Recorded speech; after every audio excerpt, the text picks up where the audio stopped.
I do tests. Okay. Welcome back to today. Doing this. I can see the chat. I can see the mic. I can see the thing. All right. So here's a quick recap of what we managed to get through yesterday. I'm going to play basically up to here because this is already theoretical. And this is already nuts. What's up, Pixie? First in the chat. Good to see you. Have a thing.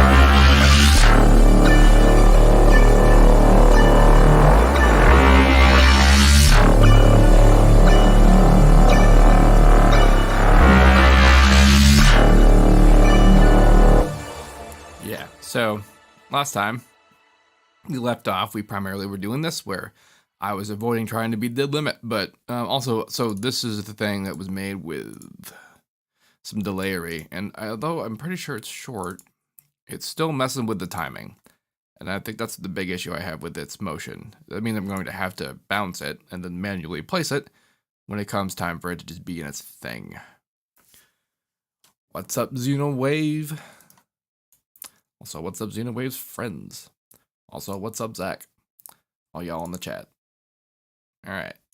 So also last time in the chat, someone mentioned if I had seen the granular part of Kilohertz's face plant, and I had not, but then I did.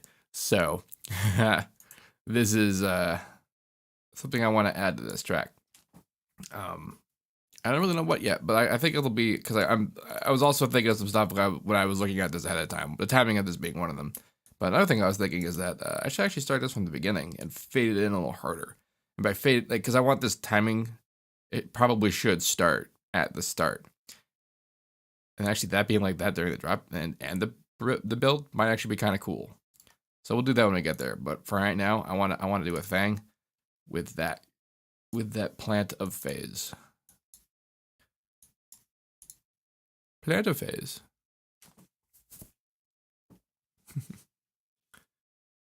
Dude's about to go to sleep. It is kind of a rando late one, I guess, if you're...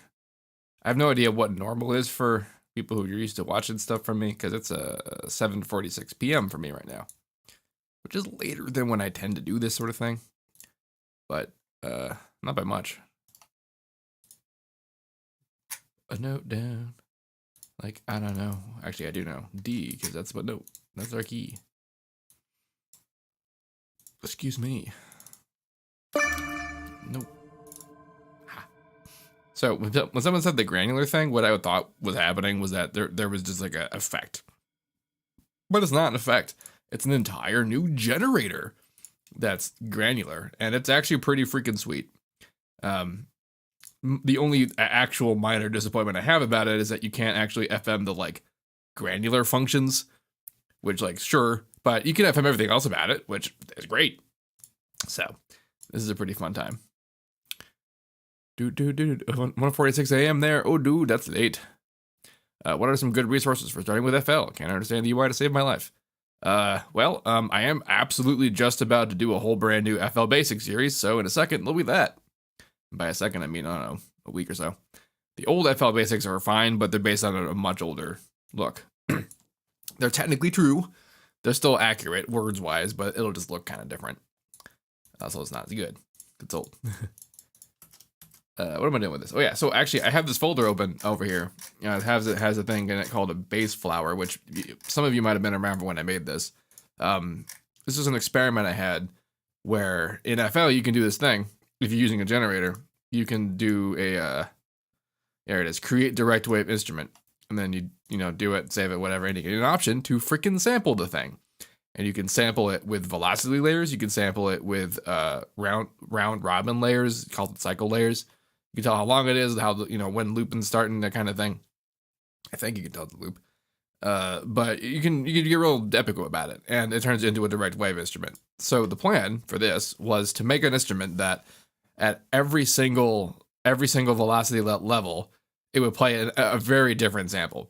But in this case, it was the same process. These are all the same sort of processes, but you can see here C1, C2. There's a shitload of C1 and C2, but like also a lot of velocity layers. And this is what they sound like.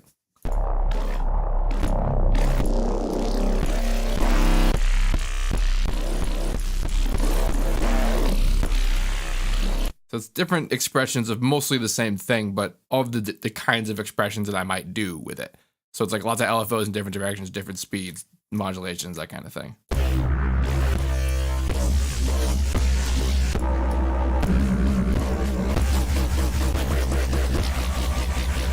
Also heavily randomized, so that I would have a lot of fun just sort of searching through velocities, trying to find a thing. And then when I found it, I could just, use it, and then I have it. And the idea was just to be like, to quickly generate, because I make a thing and I could think of a billion things to do with it, but I don't have time to sit down and do all billion things. So that's about trying to just make, like, I'm literally just trying to generate most of the things that I would do with a thing and then see how that would work.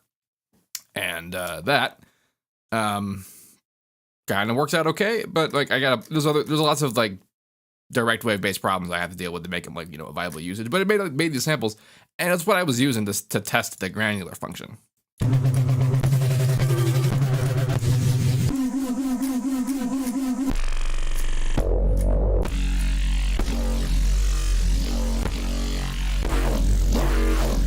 That one sounds fun.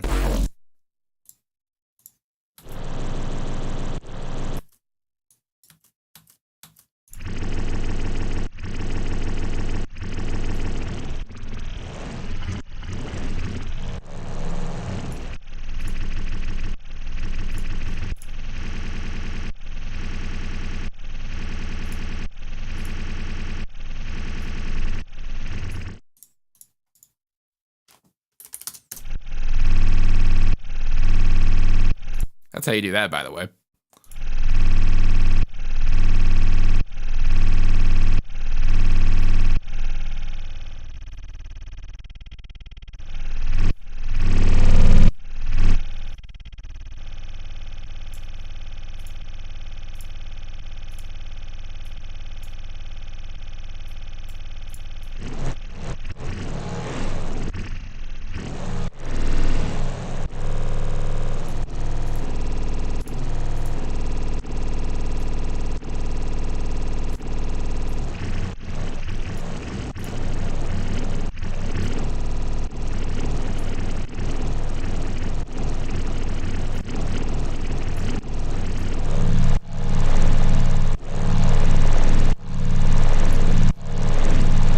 That's kind of a fun sound.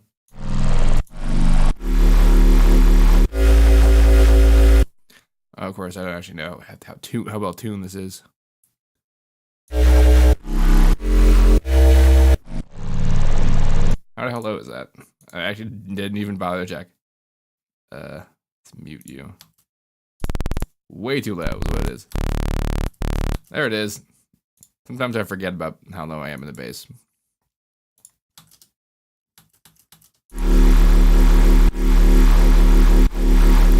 All right, quick tip about format shifting anything in phase plant, because you're here in phase plant. If you FM it by a saw wave but backwards, so like in opposite phase, it makes it, because like it'll do the sync thing. It'll do this business, but it goes the other way instead of up.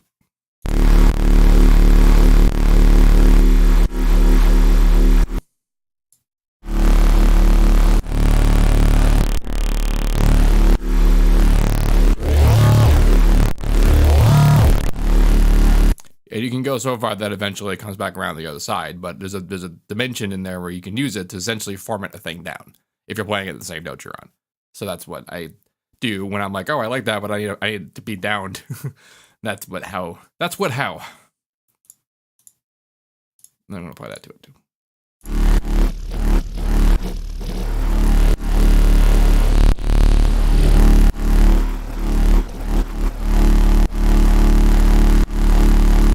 I'm not actually going to use the function terribly much. I mean, I might. Let's find out if I like it or not. But there's a thing you can do. You can turn on chord mode, where it'll basically ARP. It'll ARP the grains if you tell it. It'll start random, but you can straight up make it. It'll go through it. Let's make it a minor 7.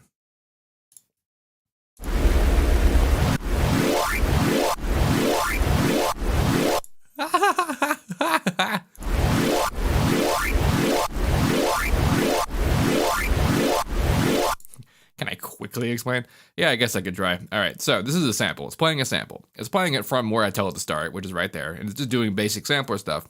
And then here's your basic sampler envelope. So you can imagine that it's playing this incredibly small envelope at this ridiculously small speed, but then it's also generating new ones, new sample playbacks. And it's doing it at a rate, right? Because I told it. There's other ways for it. There's other ways to generate it, but right now I told it to generate it specifically at a rate. In this case, 440 hertz, middle A. And then I attached it to a note tracker so that it's bending it around so that it's at the tune of the note I'm playing. So it's just generating new sample playbacks, but then with some adjustments. So there's plus or minus 72% out of the position. So it's instead of just being like locked. Of course, I'm also, right now I'm doing that chord thing, which is also playing it at different pitches. In this case, by a chord. If I don't do that.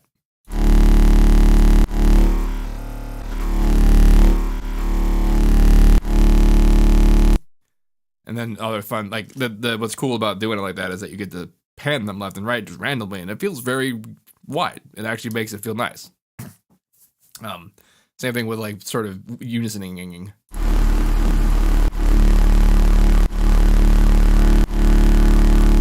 So that's basic ass granular stuff. Like this is actually basic, like most granular things can get this far.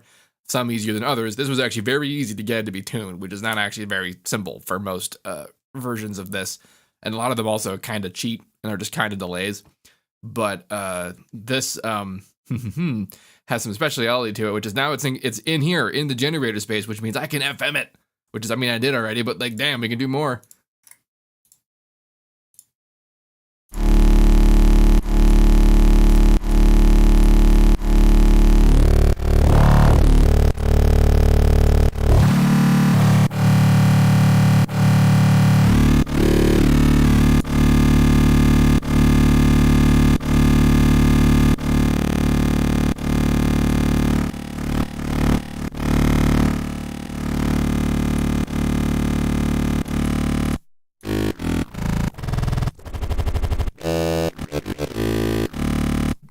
That's pretty sweet.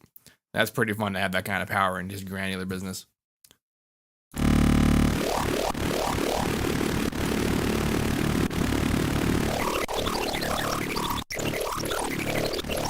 That's kind of hilarious. So it's faster because it's playing it faster. It's playing at a higher pitch. So it's zooming through the sample, which is why it's doing that. But it's just, that's an unexpected sound.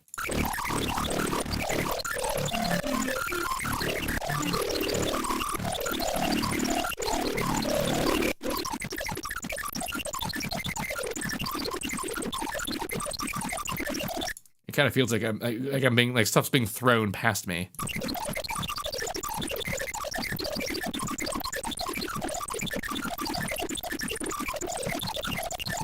And that's what that sounds like. It portions in moments where it plays it backwards instead of forwards.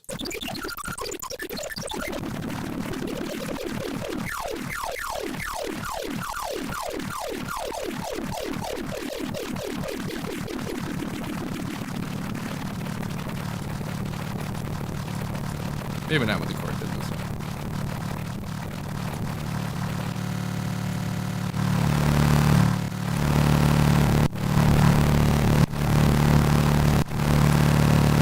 That just some stuff. All right, let's find a different sound. Let's because like it's like, you know, it's about the sound you put in it. Let's something a little sillier than the actual tone, right? Let's use do I have anything epic?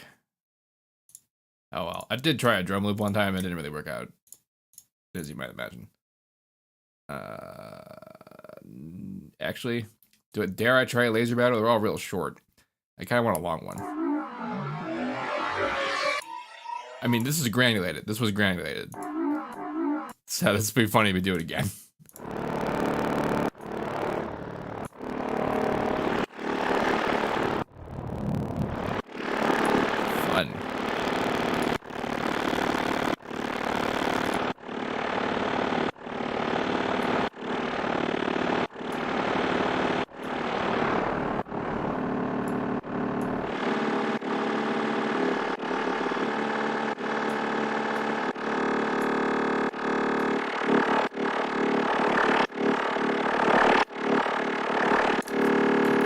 kind of dig that.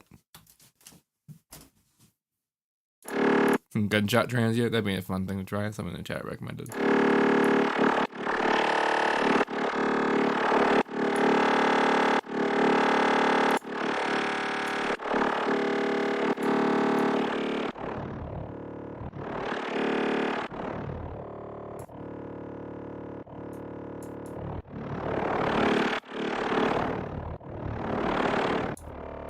It's like I keep making that joke about the Flash, but it is kind of how they do that kind of thing. Is this ring modulation.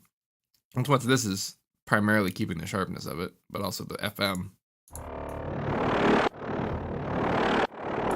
I just like that. That's neat.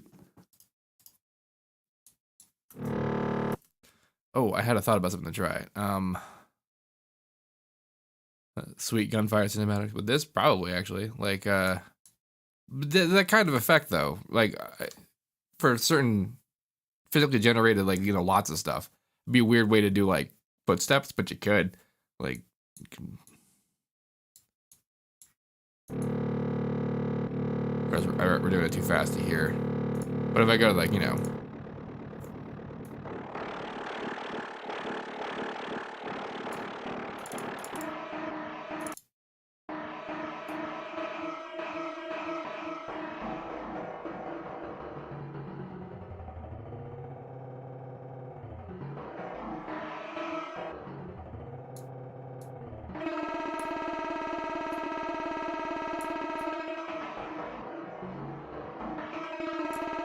Well, all right, that's an unexpected, like, weird intro SFX sound thing that I'm doing right now. Didn't think that's what I was going to do with that, but that's what's happening right now. Because damn, that was fun. I think I want to do, like, I think I have to, oh no, though. All right, I know what I have to do. I was going to modulate it, but I don't want to do that. I want to envelope it. I want it to, kind of...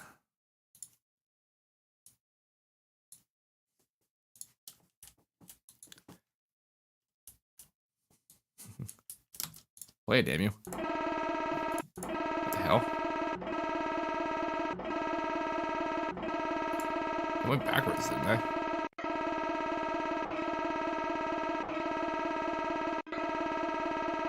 Oh, I see what's happening.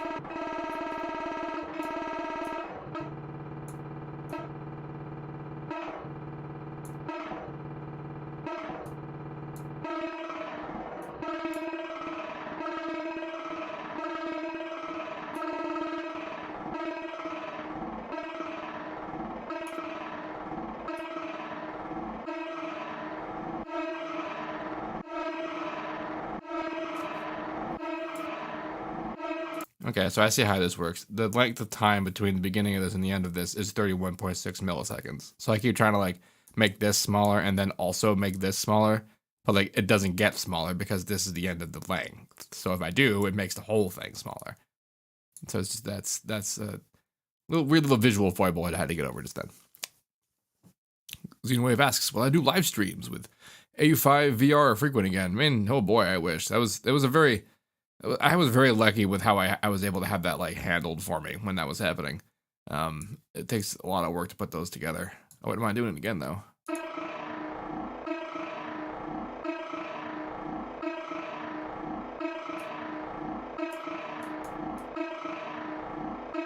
Hell, oh.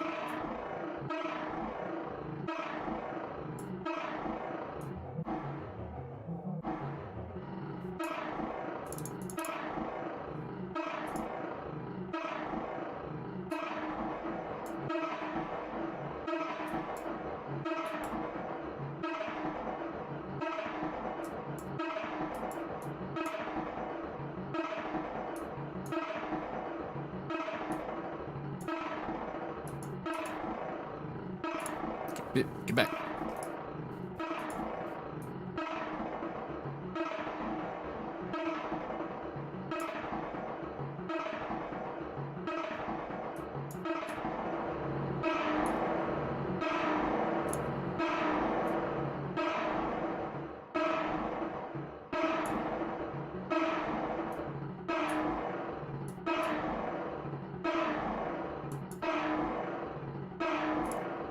All right, so what I'm hoping to accomplish here by doing all this is to be able to play different notes with different those happening kind of simultaneously.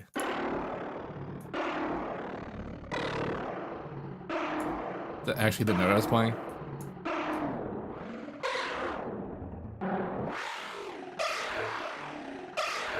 Well, that's fun.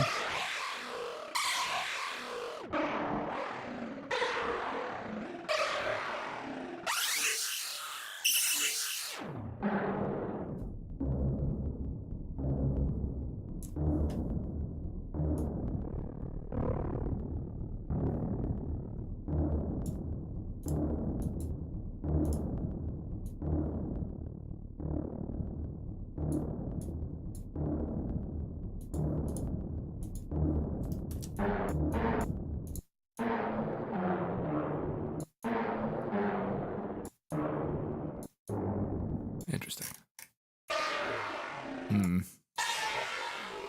Not really noteworthy. But then I mean, like, it's not, I'm not hearing a note in it.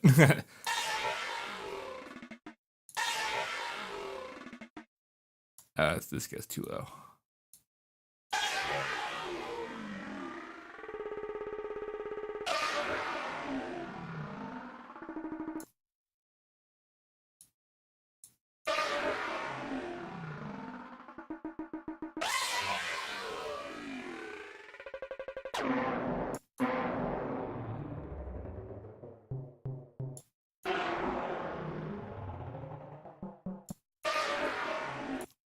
Let's try messing with the shift, which almost never works with normal sounds, but for this might actually help.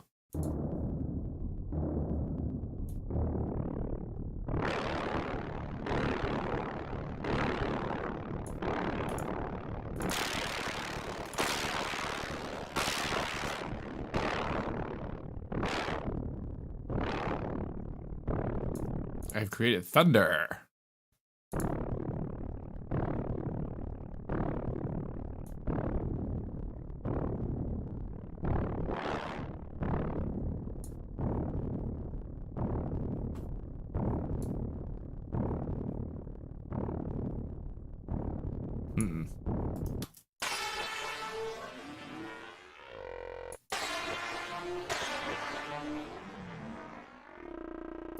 It's interesting. The grains seem to move faster, even though, well, I guess it has to, because it plays a higher note.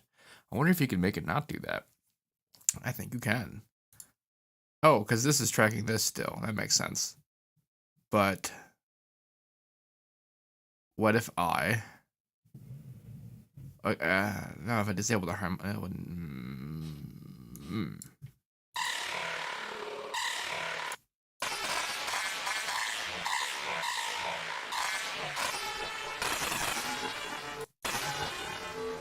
Well, now I don't know what it's doing.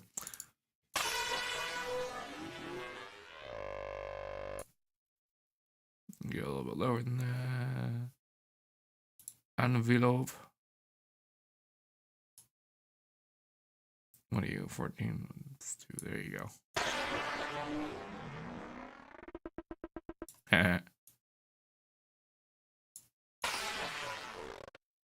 Wow. All right. Oh, you don't change, huh? That's pretty fast. Nope. Nope. Nope. Yep. Cool. But if I played like a chord, that would sound pretty gross, wouldn't it? But let's try it anyway.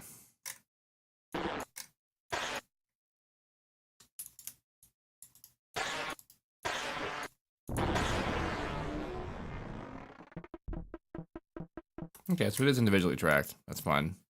Polyphony is there. I just have to turn this into something that sounds like a note.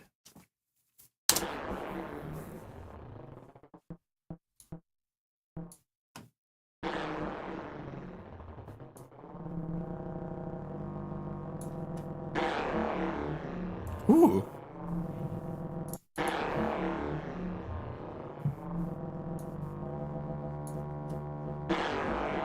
Oh. 30 grains is the highest amount.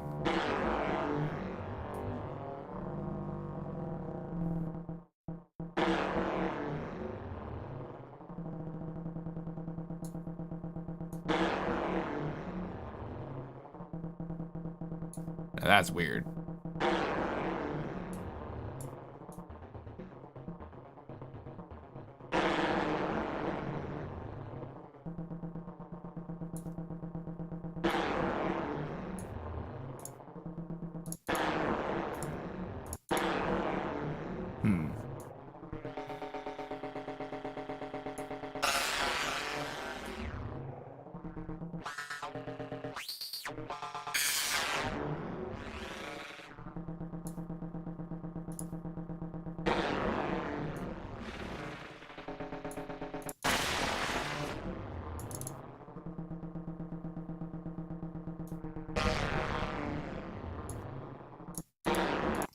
It's amazing how little, like how fine touch that is.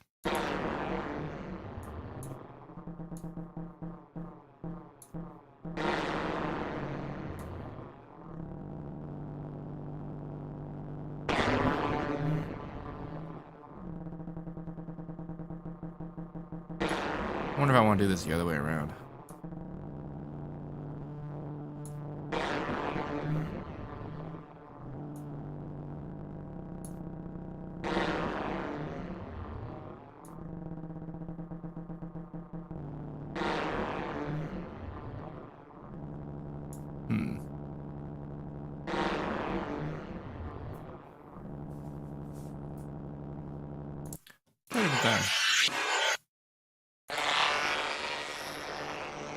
Interesting.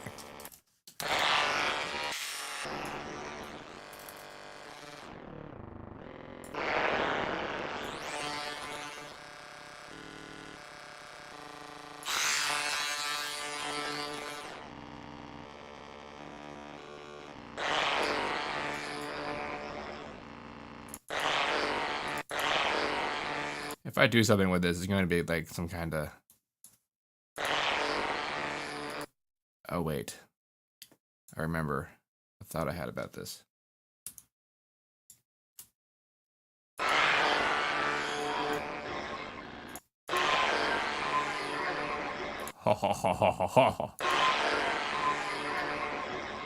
Oh, shit, though. Oh, God, no, damn.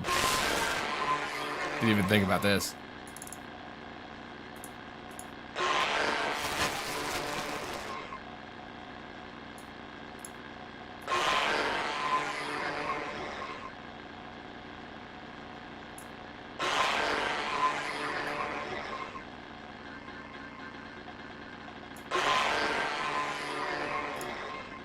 Here's a fun sound already. What I love about copying things in here is that it copies the damn automation connections. Holy shit. That makes that kind of crap so much easier. What was Chunker? You're too short.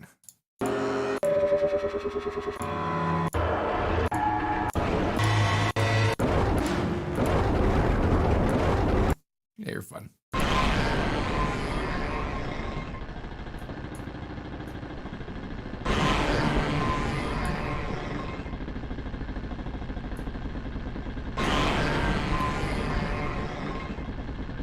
Hee.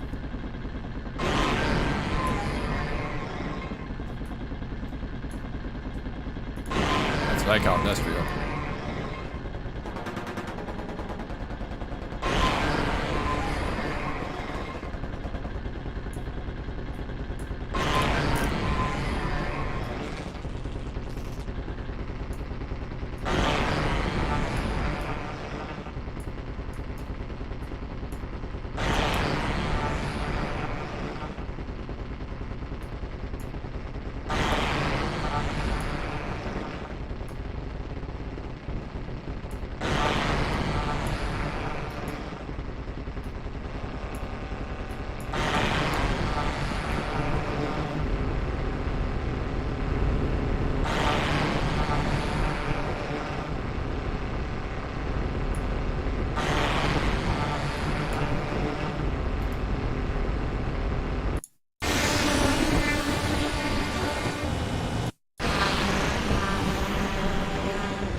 So now I wonder what the unison possibilities are here, because what I'm hoping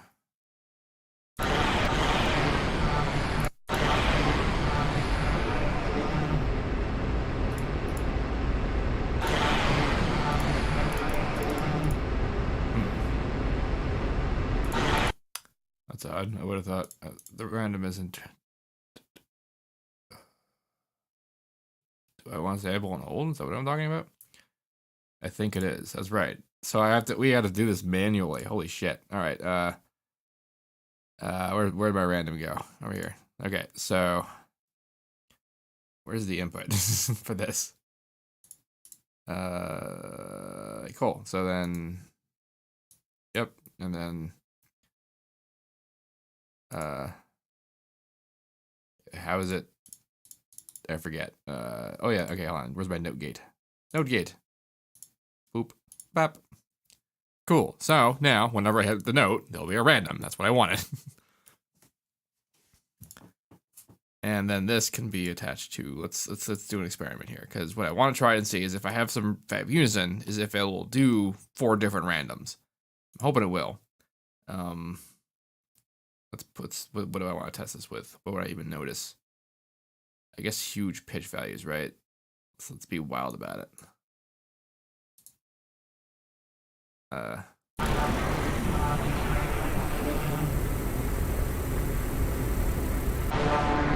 Whoa, though.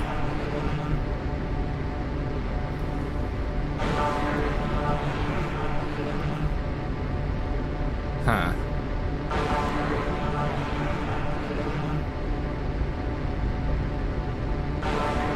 I don't think it's doing it.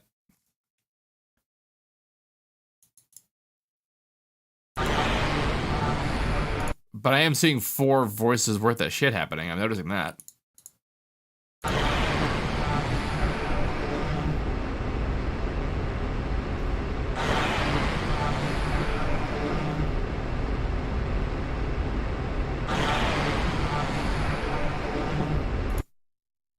I wonder how that's having an effect, or if it is or not.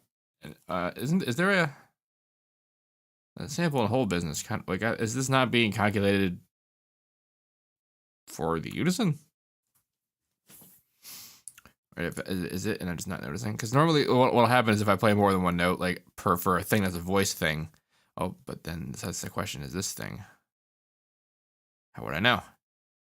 How would I know? Oh. No. What am I looking for? Oh yeah, LFO tables are pretty sweet. That's a fun thing that they got going. But yeah, I guess that's it's not gonna be note. Although maybe it is note, because that was something that I noticed in some hardware synths, that if they used unison and you spread it far enough, it considered that a note change.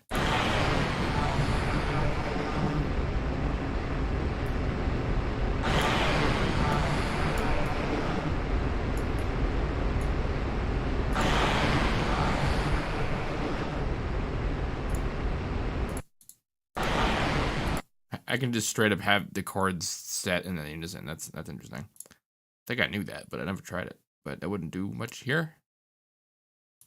I'm not even hearing it do it at all, to be honest.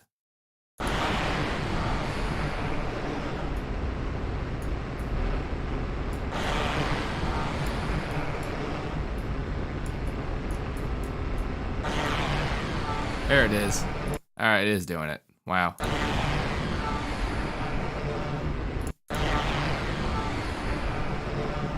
That is fun, though.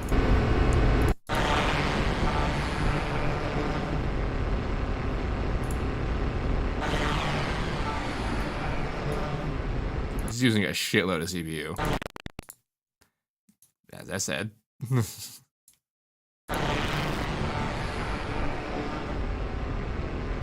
I might have to abandon this concept for this.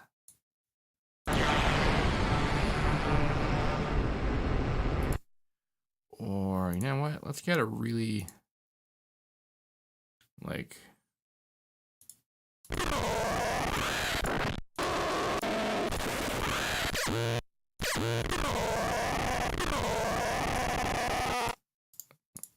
that was a recording from an analog synthesizer, if you couldn't tell.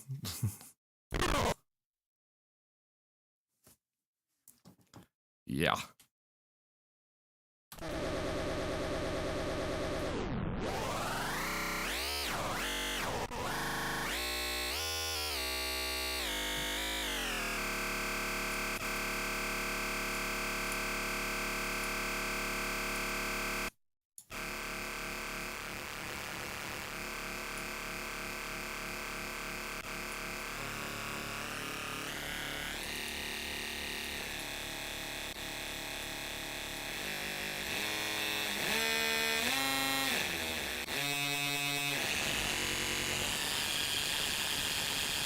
Holy shit.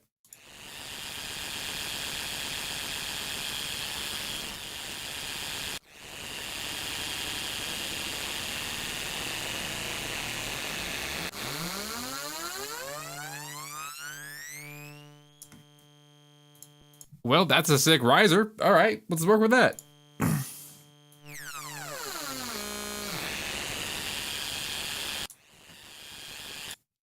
10 where are you getting 10? This is not 10 seconds long. Wow, it might actually be kind of close to 10 seconds long. All right, never mind.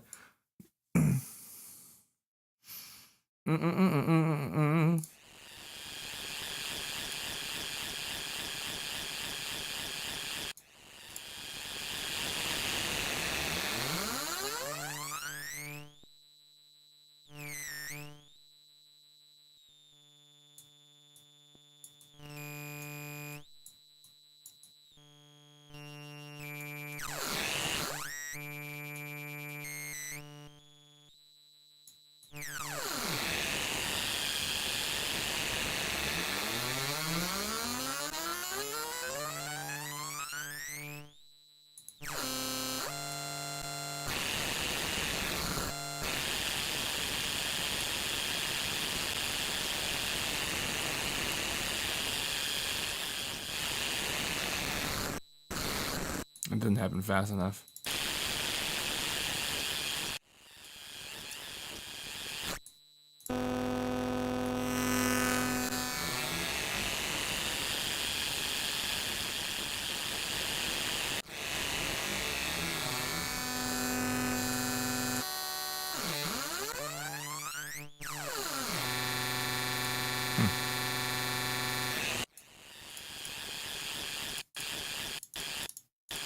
That's what a warm start is. It doesn't take time to do that. It just is just on.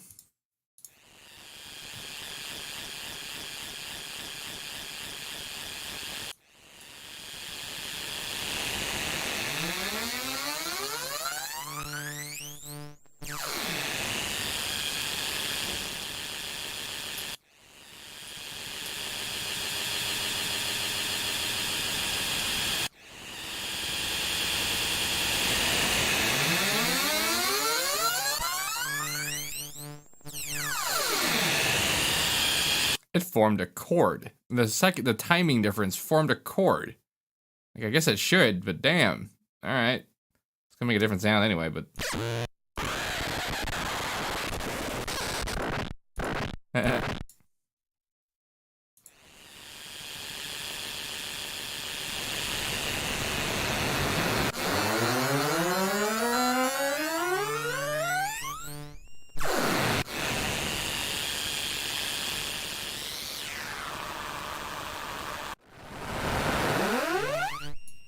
Guess what we should also do is do. Oh, I can't. Are you serious? Like, oh, whatever. I can do what it is.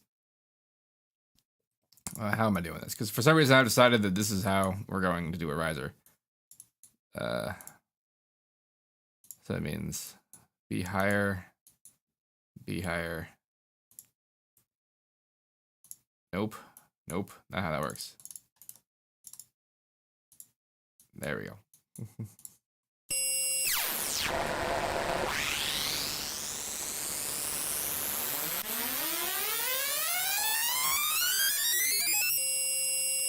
Do you see how fast it's doing that? I'm very surprised there's range for that. Look at that fucking hail.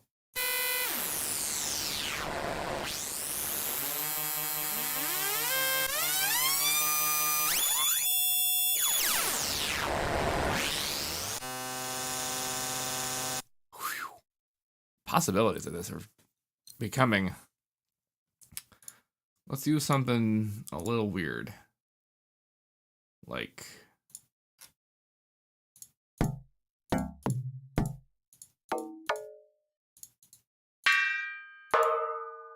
Ooh, you know what? Yeah.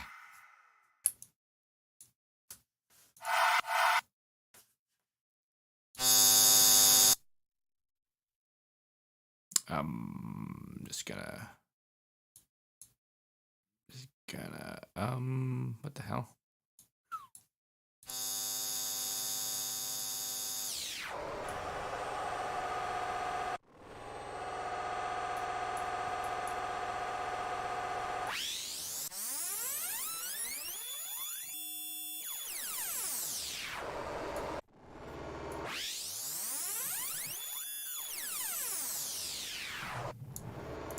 This is vaguely, a strange, unexpectedly old school nature to it.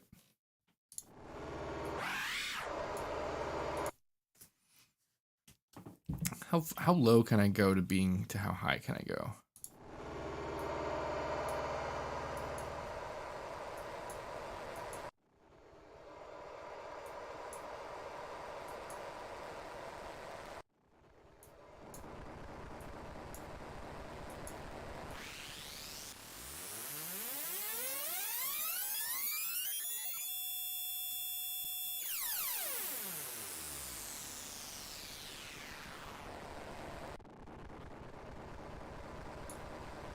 Okay, I have thoughts about this. If that's okay, because one of those nodes takes us just an absolute butt of CPU, so this is going to require some rendering. I wonder if I might resample this what I'm doing here into another instance of the granular. That might be something I do.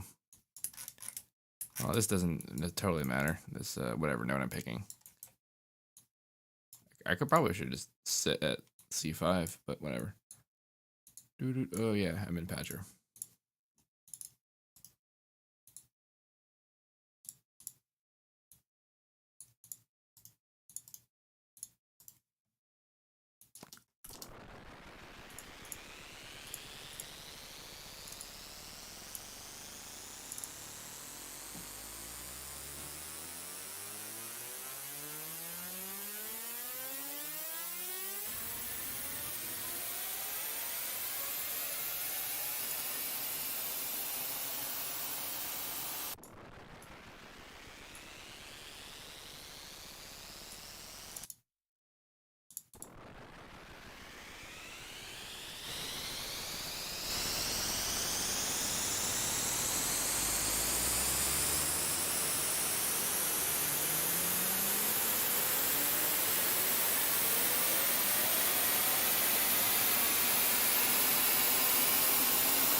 Yeah, that is pretty THXy, isn't it? Someone in the chat mentioned that. Well, let's be a little more.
Nice. That's an interesting feeling that's creating. I wasn't 100% expecting. Let's make a funner of it. What was that? Stereo business. I don't think I care about that. What I think I will do is actually not touch any of this in here at all. I like, honestly, which is not 100% like different for me, because I like doing mostly everything in here. Look at it restart its engine every time I make a change.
Somebody super chatted. $5.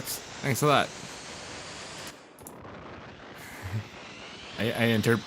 Oh boy, emojis.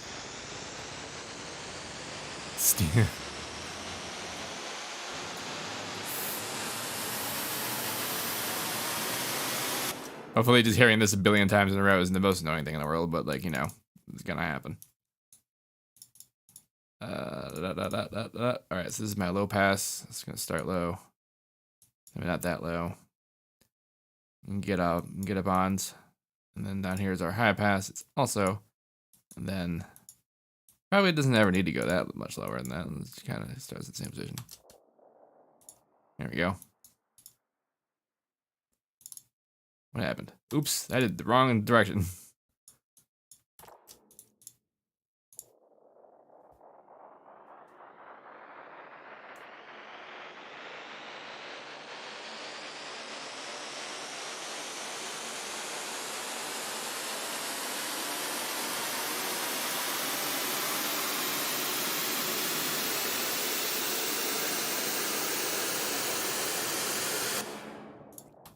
Yeah.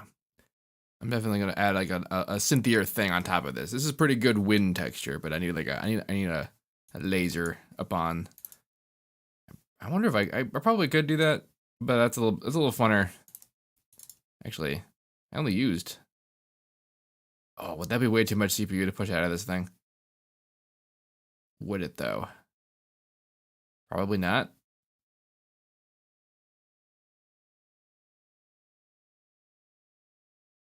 Now I'm gonna do a different thing. All right, I was about to be all like, now I'm doing the same thing, but I will do it in a faceplant since we're doing faceplant theme. Let's do normal ass FM riser. Still gonna use the granular, but it's not. It's gonna be different. And while I'm at it, oh, table wave. You can get out of here. You can be in your group, I guess, but you're going to be something weird like.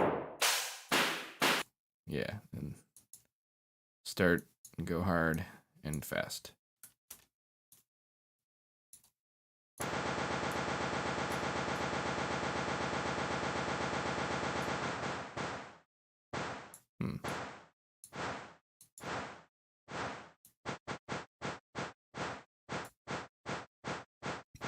Okay, you do that.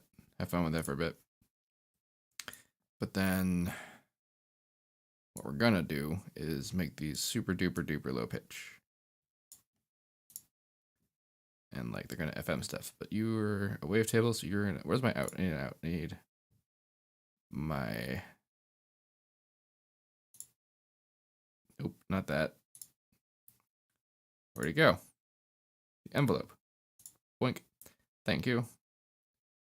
You're out there though. Yeah, so you can be kind of anything.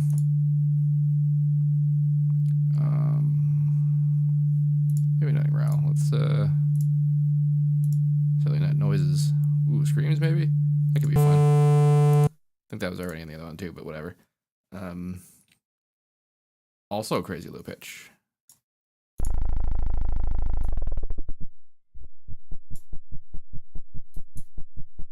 And what's up with this?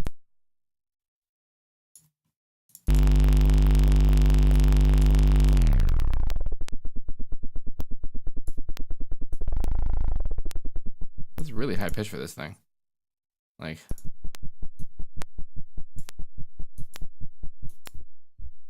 yeah. And then the idea is your macro just makes things go up and go up. Wow, not that up. Not even close to that up. That's real sensitive, isn't it?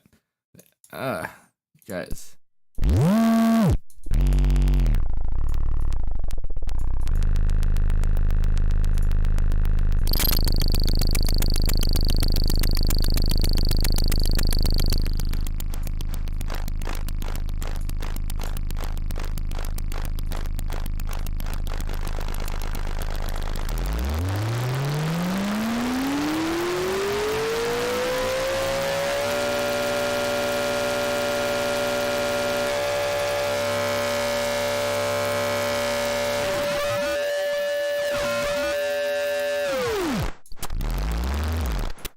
was really hoping to get a lot more out of. Gosh, this thing is really not the right thing to want to automate if I'm going to do it like that. It is incredibly sensitive. Its range is ridiculous. I don't even want to get anywhere near that high, but that's mostly all it is because that's what it's designed to do.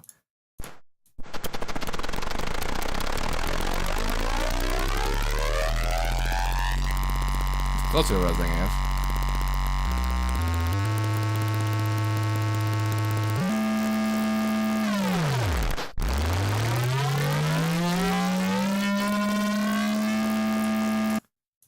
Alright, well I guess I can... Oh, this thing isn't really moving in pitch. I can move it in pitch. Like up.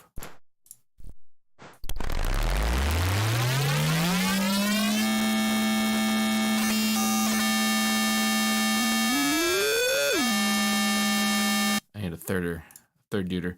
See, the smart way to do this, and I'm not doing it right now, is to have like progressively lower frequency ones come up more over time. So it's like first one gets faster, you can hear the second mechanism, then that one gets faster, so you can hear the third mechanism, so on and so forth.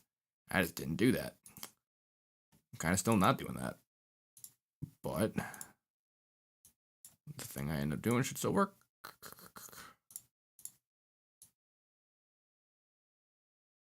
Gosh, that's like your whole range, huh? Fine, you're just faster. You can be faster. You can be the fast one.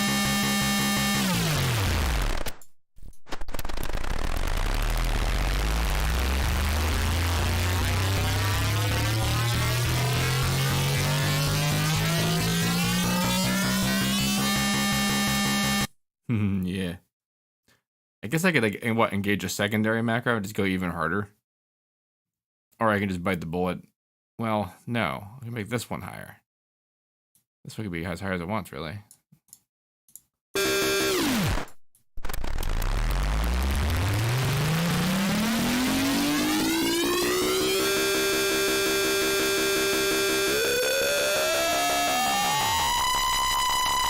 That's a good end. That's a good, nice, like, screechy end. But let's see what it's like when I move the table. Oosh, that's probably going to be really loud, so I'm going to turn this the hell down. Come at you. Where's my out? I just made you.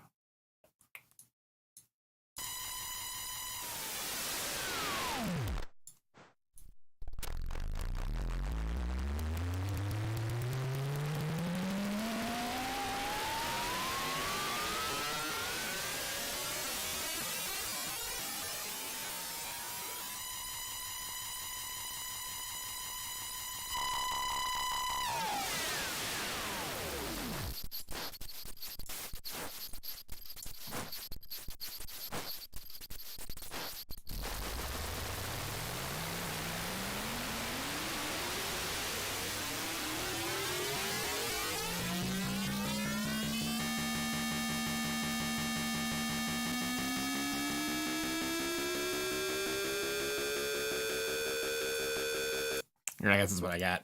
All right. That's gonna be a U attached to U. You can get your own very ridiculous, or you can just be ridiculous. Probably need to do still, but you probably just be open. Nope, you were definitely going to need space. And by space, I mean space, not spice. Where's my character? Forgot step 2.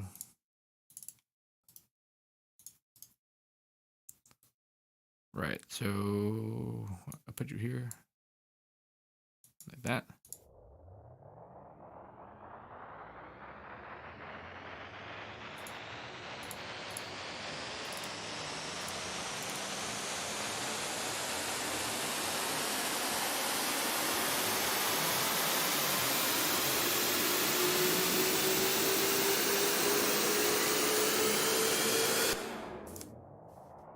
Nice. And I'll get like a third thing at the very end. It just goes wee, like way up there, and that'll be the signifier of the end of this bit here. But that's fun because that's gonna be what this is. Under here. That's neat. That's kind of an incredible thing, actually. But actually, to that end, I'm definitely going to bounce this to audio because that is a lot.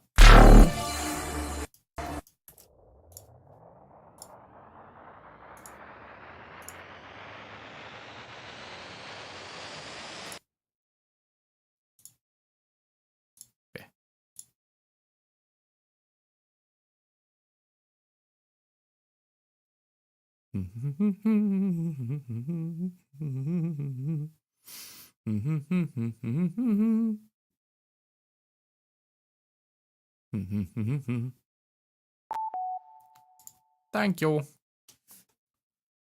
Kapow.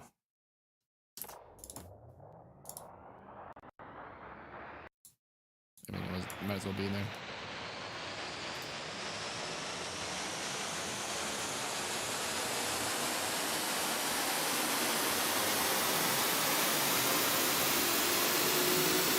Did I just come out mono? I might have accidentally selected mono recording in that.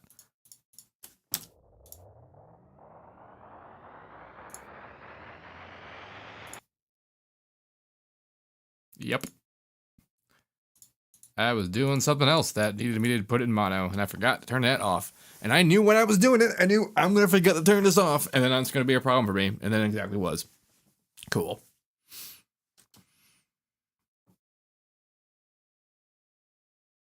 Come on. And we're back. One more time.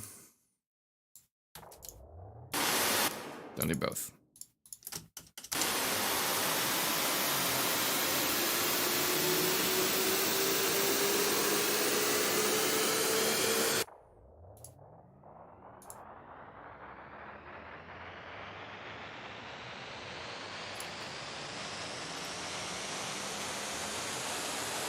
So that's cool. Do I just have a sound I could just use? You know, I haven't done a lot with like sampling. So like, for example, there's something here. I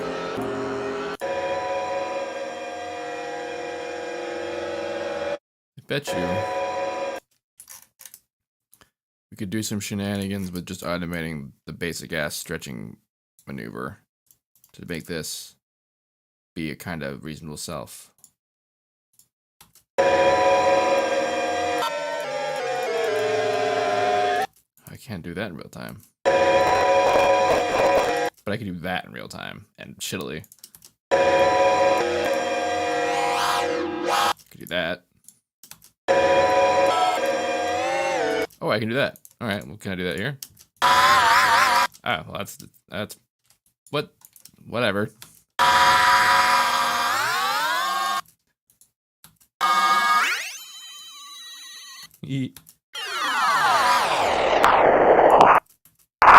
Wow, why are you a billion dB when I do that?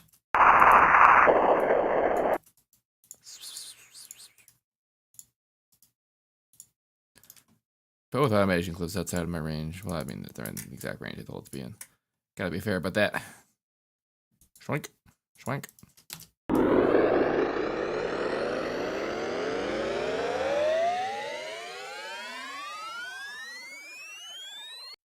Yeah, that's pretty much what I wanted. I like how at first it kind of sounds like a busted record. You know, pitch shenanigans, they're gonna do that, right? I don't want to screw with this too hard, but I do want to screw with this a little bit.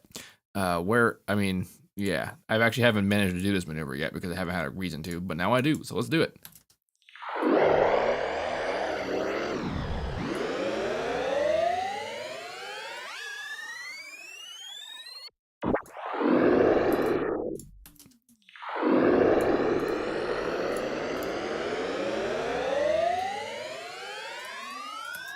Maneuver being automating this to off position over time to 50%. I'm just gonna type in 50%. Don't try to just do it because you're not gonna. So there you go.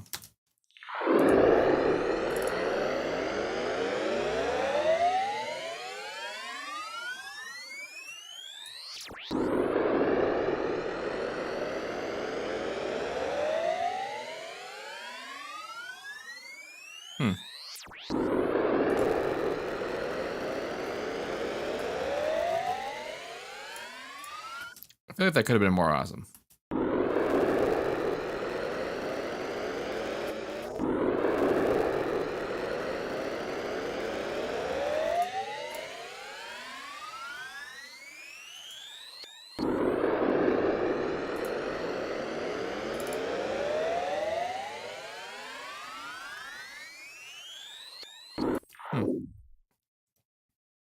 Maybe I want to do it the other way around.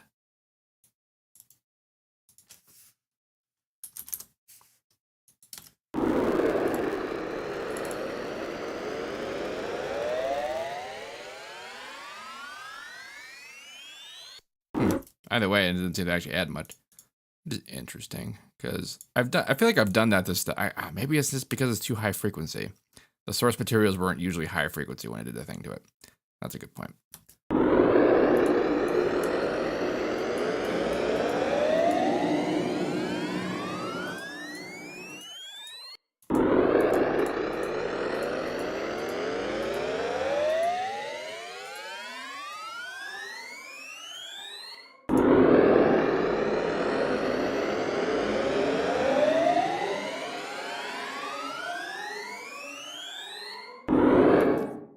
What sound do I think? I definitely think I want to use the multiband to make this work.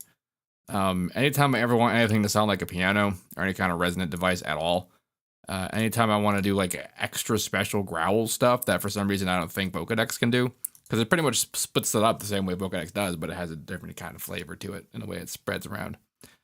Can we hear the track from beginning to end in a second? Like when we're done with this particular maneuver, we could do that. And I'm actually gonna bust this up a bit. Where is ye old vocoder? There it is.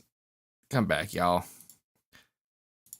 This thing still has some special powers to it that make it usable outside of the Earth Vocodex. And one of those powers is that it can move its bands in real time. And you might think, well, can't the Vocodex do that? And kind of. Vocodex lets you move the bands, but not with a maneuver, not with a knob, and not in real time. It lets you do everything else to them, but it doesn't let you move them. This moves them.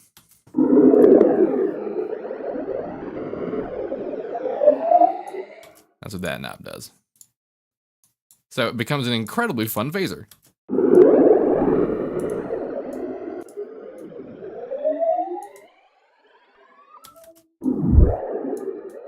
Also the min-max knobs. It changes where the beginning and the end, the same way you do with the graph in Vocodex, but you can automate them.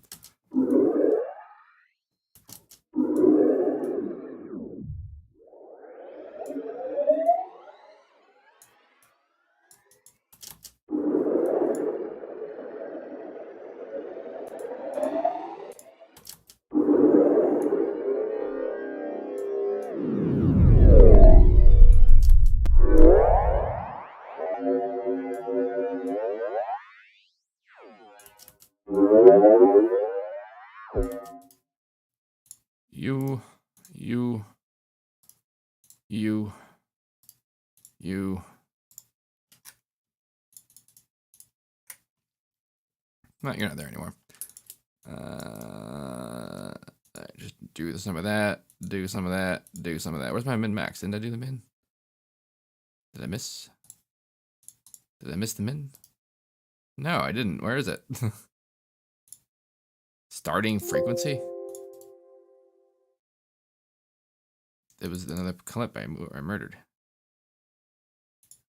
This one. How interesting. All right, well, whoop.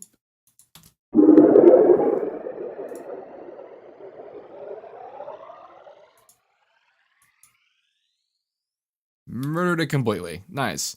Okay, let's fix this. Oh, Foreman's way up there.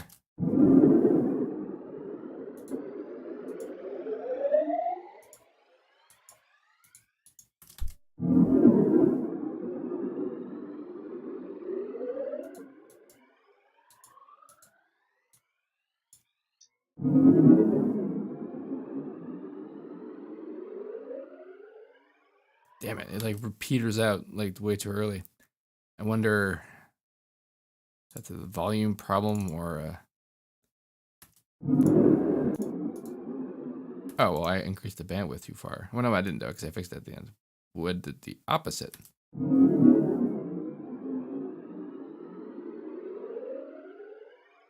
Oh, my God. I think I might have to do a dumb. Oh, shit. It's also mono. That's something I didn't totally expect.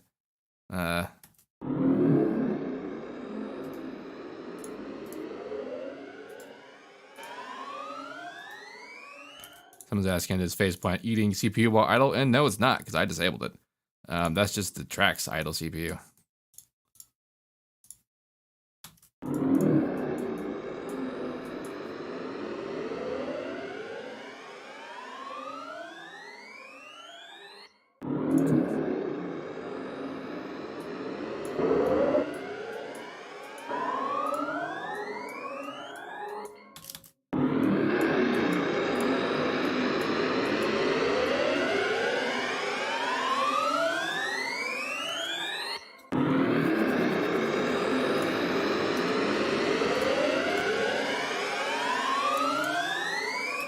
Does have a very motorcycle-y flair to it, doesn't it?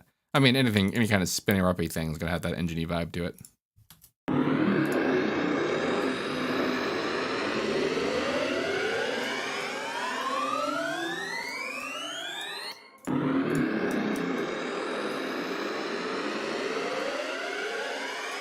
You gotta worry too much about the noise this thing generates, because might worry about that onset though.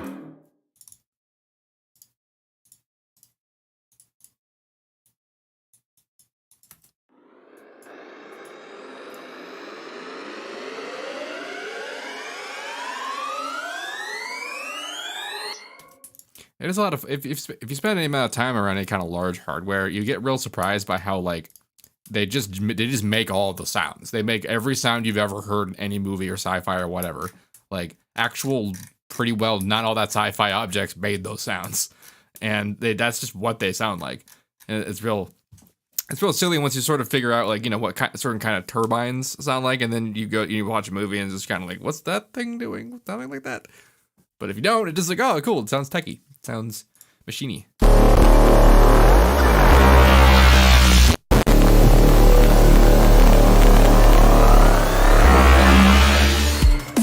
Yeah, well, none of that was mixed, right? But let's try listening to just the riser again.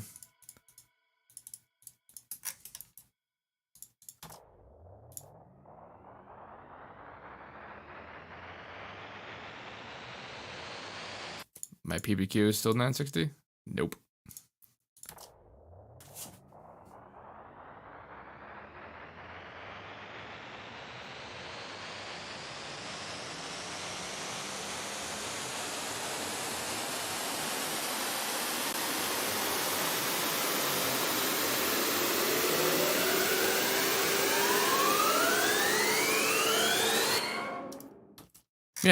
Yeah, more or less. Now the next problem to deal with is bass. In particular. Wait, is this thing active? What gets active and what freaks out when it's active? Do you see that? Like I activated. And then it stopped. How interesting.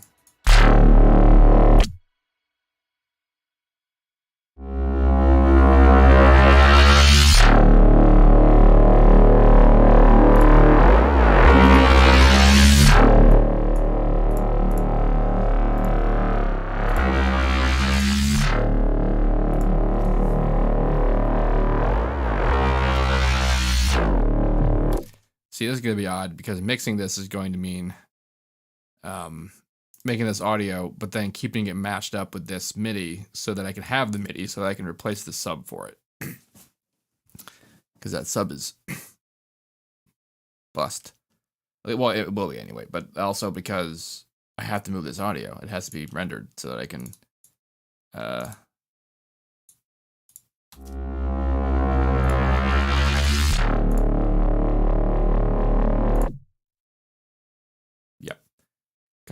do the thing.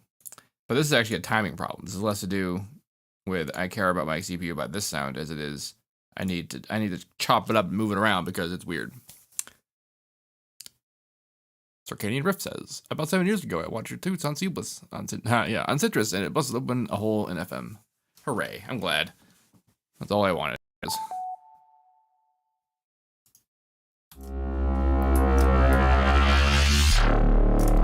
Oh, starting frequency is hidden up here somewhere.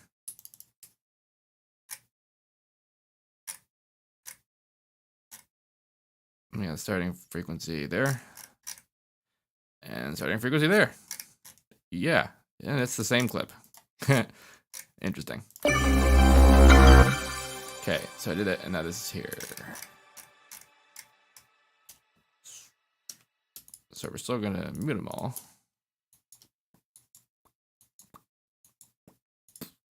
But now when I like chopping stuff, I want to also be chopping this so that when I move them together, they're together.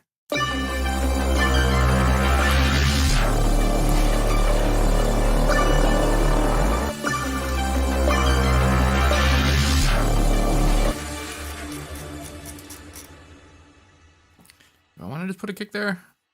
I might be like ramping up drums through here too. I guess I should.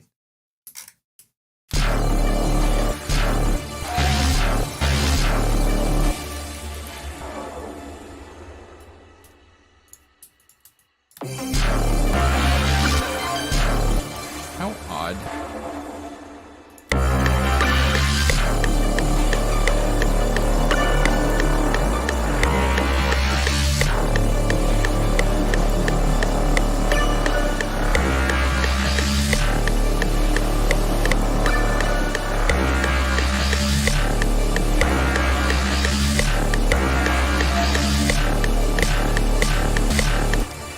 This one's a bit late, like barely, and I kind of like why.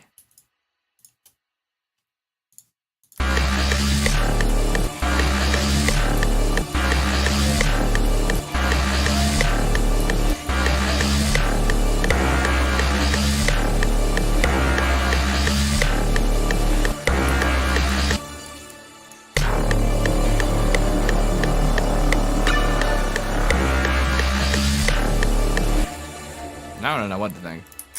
I might. All right. To head this off at the pass, let's actually do a little bit of drummery. And while we're at it, give the drums their own lanes.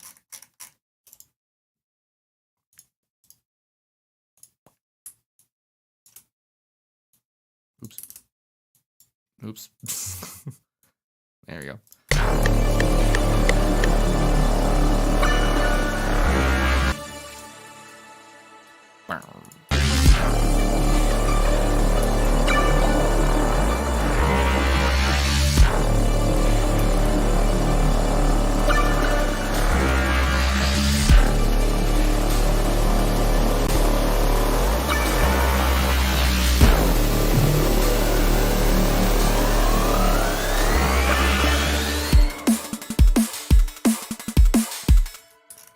So I also moved these around. Like this actually used to start doing this break off when the drop started, but then I moved this to begin at the beginning. Still need to solve that as a thing, but I am interested in this new timing that we've got now.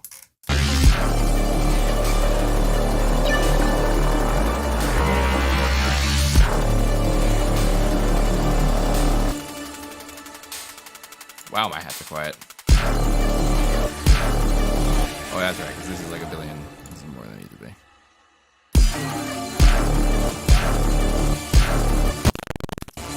Moving rule.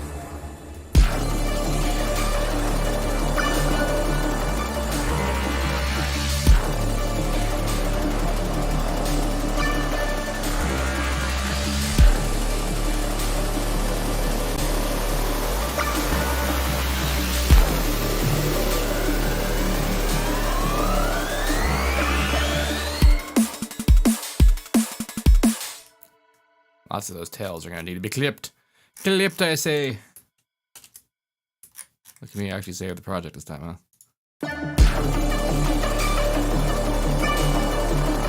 You know something? I think the timing problem might not actually have been any of that this whole time. It might be the ARP. Because that's, I'm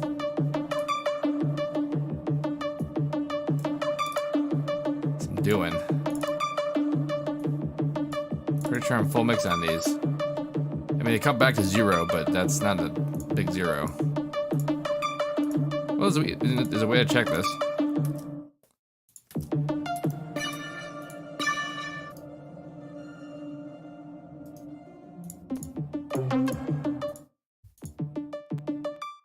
That's where I stop, huh? Huh. Wow. I guess it must have been the ARP.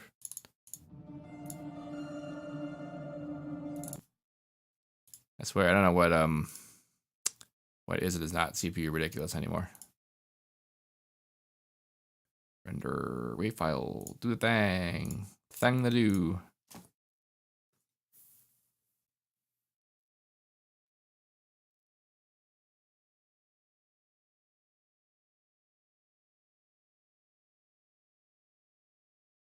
Yeah, this is having a funner time rendering this one than it was the other stuff. So perhaps we have identified a particular culprit in some particular schemes.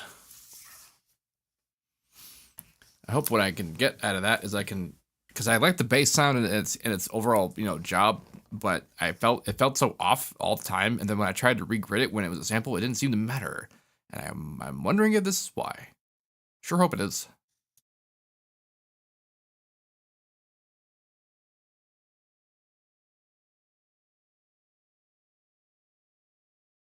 My computer, chat says, my computer hit 100%, CPU 100% just looking at that patcher. My old computer was not a slouch, but we all gotta continuously thank Mr. Pixie for providing me with a machine that is capable of keeping up with this nonsense. Do I prefer not to use the playlist consolidate feature? Frankly, I just forget it's there most of the time. I'm just used to doing that from like recording days. But yeah, I mean, it's fine. Nothing against it. I just forget about it.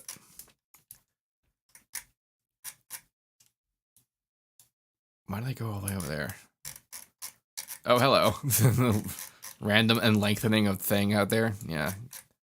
I should have selected the range it was in instead of doubling it. It's stupid. All right. Which one of you was the thing I just rendered?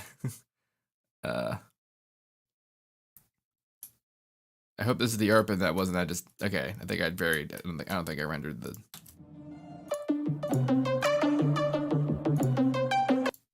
So you guys.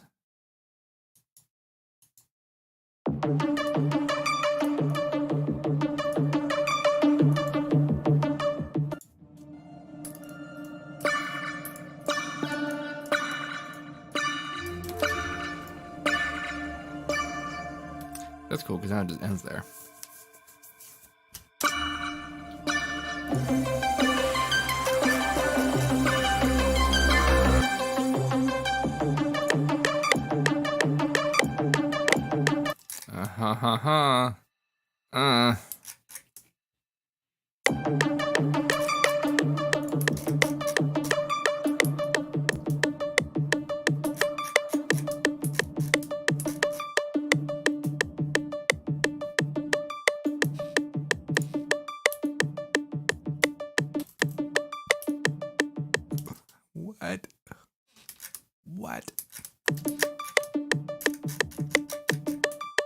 What? I didn't expect going later. No, I haven't. Why is there a marker there? I'm moving the marker. It's just the end of the track. I'm smart.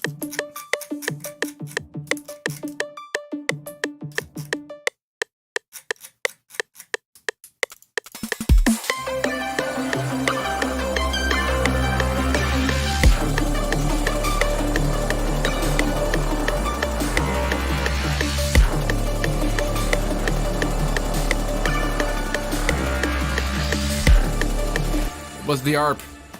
It was the freaking ARP. God, that's dangerous. It was like so here's the danger. Let's just go over what this danger was. The danger was I used delays. That's really it, really. Like the delay delays your sound. It just factually does. And it's on an amount. I don't know what that comes out to as an amount because it's coming into percentage values, but as it's a set of milliseconds, it's actually coming out later. Even when it's all together, it's all coming out together later.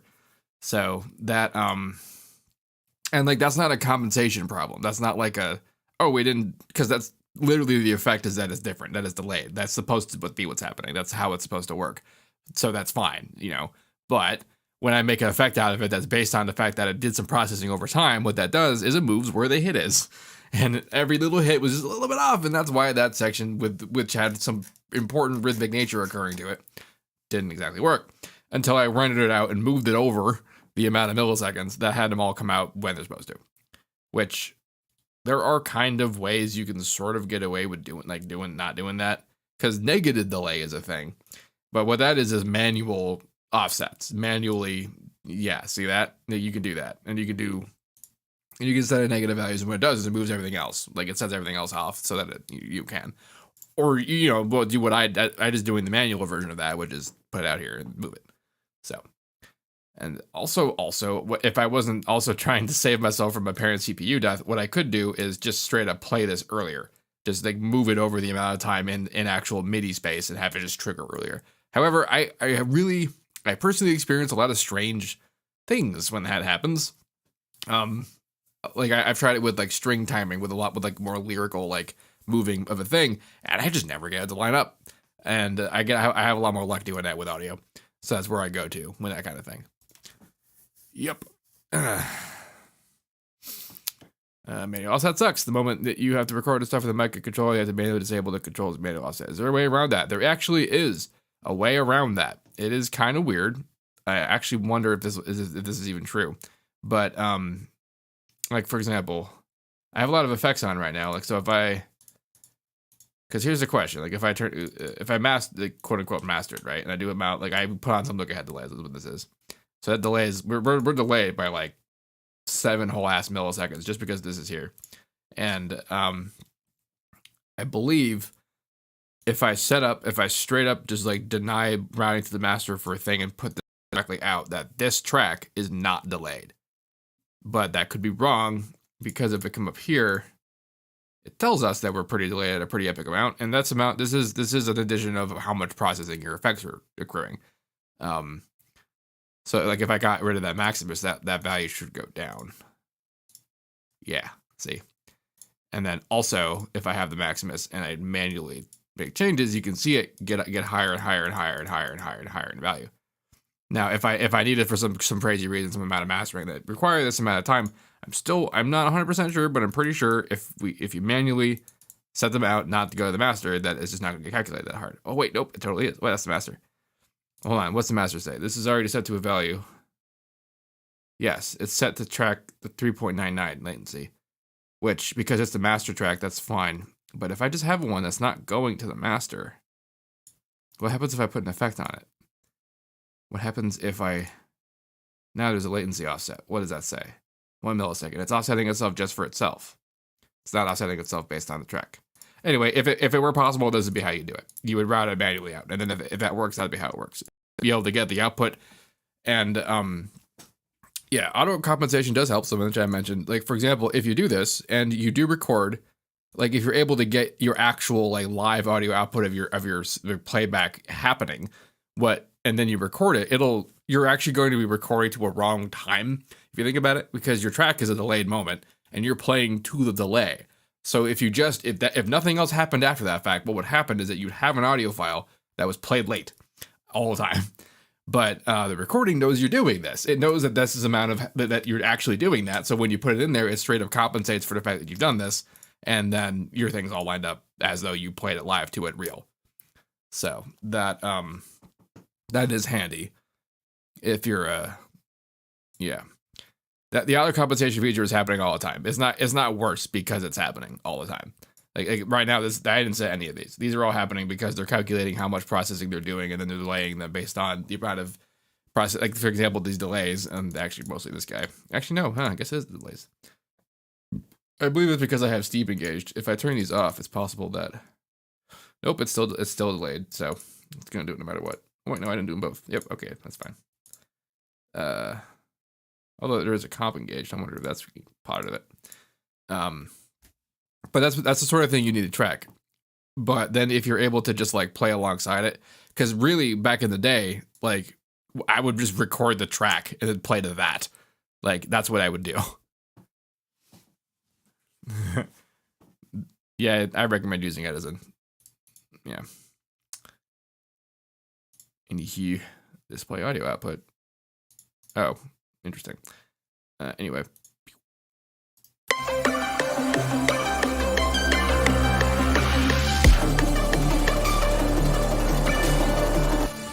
Alright, so, excuse me. Oh, I had to sneeze. Oh, I managed to get to the mute just in time. Oh, am I gonna sneeze again? Nope. Nope. Okay. Oh yeah. Okay, the beginning of this. Okay, we can stop being the tool now.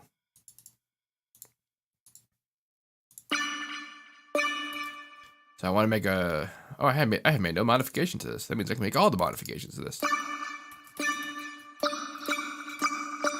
Cool.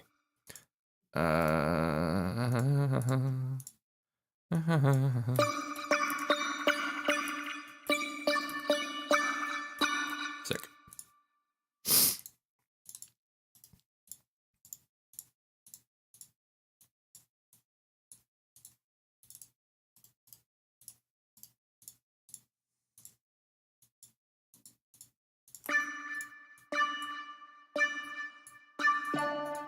Oh, I didn't catch the thing. Nope, wrong thing. Here's actually the easier way to do that. Like this is like fuddly nonsense, but if you just right click the thing, bam, bam, bam.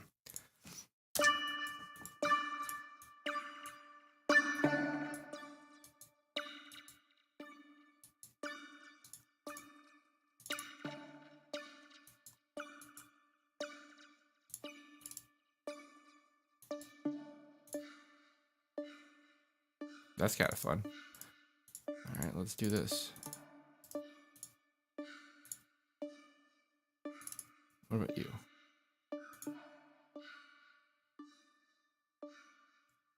You can still be heard. Barely.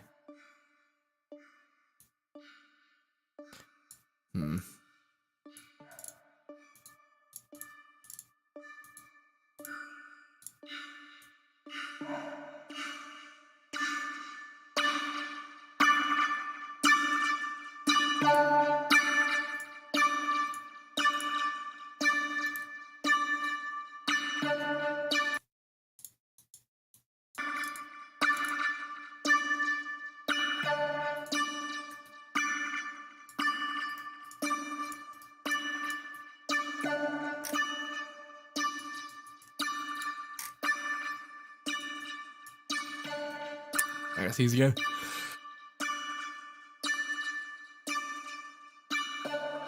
The sound's tickling my face. Oh yeah. What the Maximus at the end of the chain is doing? This one? Oh yeah. That's what it's doing. It's just compressing these two airier bits with this lower reinforcement bit. Just big old inter sound glue. You can think of a patcher as being like a very complicated layer. And by layer, what I mean is literally there's a plugin in here called Layer.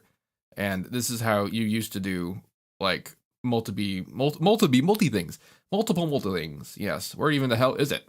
There it is. This thing is how you connect to do stuff and kind of do whatever. And if I wanted to have 3 hardwares at once, this would be what you would do. But this is obviously a lot more complicated and cooler than that. But that is sort of the thought, is that this is basically like a bus inside a bus. A bus.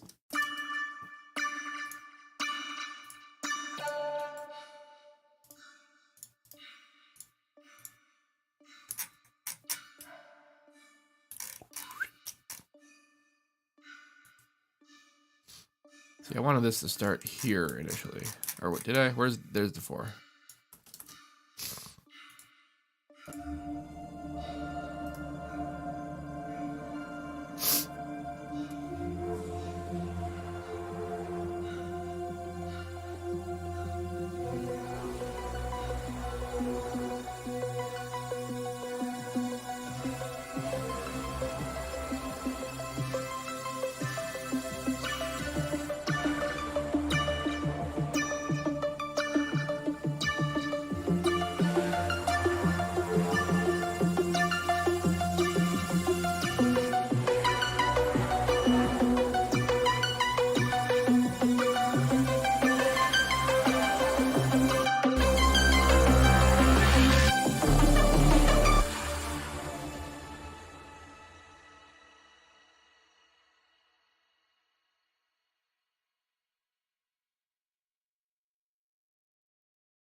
Yep, I'm definitely talking to nothing. Cool. Yep, nice. I muted myself so that I wouldn't sneeze in the mic, and then I didn't unmute myself because I was playing the track. Smart. I was just doing a whole big screed about workflow and that no one heard. Awesome. The long and short of it is a big complaint people have in lessons is knowing how to get around FL, knowing like because I was all like, oh, where's this thing's mixer insert, which you didn't even hear me ask, like because I was out here just being like, why is this so loud? I keep trying to like find the thing that I'm like soloing it and still hearing it, and I'm like, oh, because it's in the master. It's in the master. I didn't actually route it, so I was like, where did I need to route this? That was information I needed. And it was originally this track, and it's not playing, which means I can't go look and see what the audio is playing. So it means I have to actually go and find that information.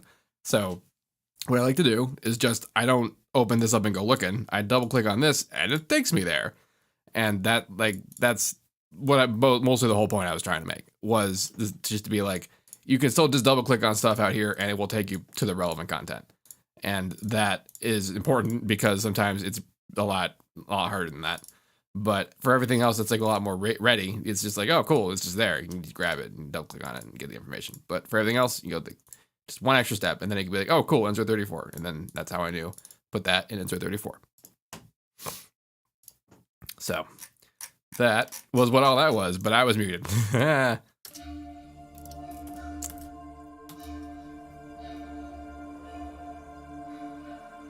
Watching from South Africa. What's up, South Africa?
All right, this is working. This is becoming a thing that's working. I'm into that. Okay. So there's some, oh boy, though, like this, I use these terms when I say things. I'm like, oh, this is happening, so that means this has to happen. Like there's a lot of that, right? And what it's about is like, oh, I hear a thing, I hear an idea, and I'll feel what's required for the idea. And this whole section, I'm hearing this, I'm just like, this is going to be so much work. This is going to be so much work.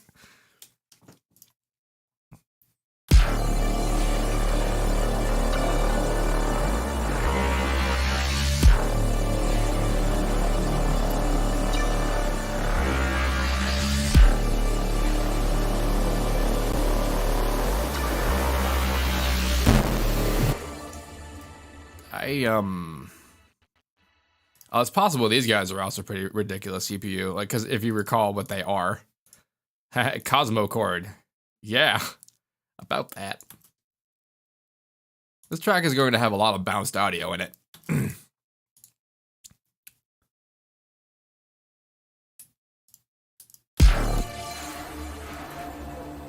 Oh yeah, look at that. And then it died. How did it die? Oh, because the animation's dead. Is it you that does this?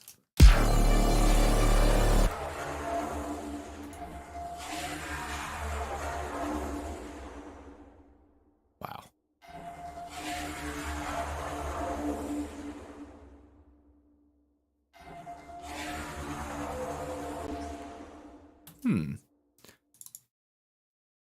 Do I like working in audio more than MIDI or the opposite? Someone asked me. And I actually just do not enjoy working in audio. I'm doing it more and more lately for two reasons. One, I have to, because it's cool things. But also, FL is getting better at audio. It's getting better at having it, using it, living with it. And for a long time, it was just kind of a major weak sauce point for it. But as these days go, it's not so bad.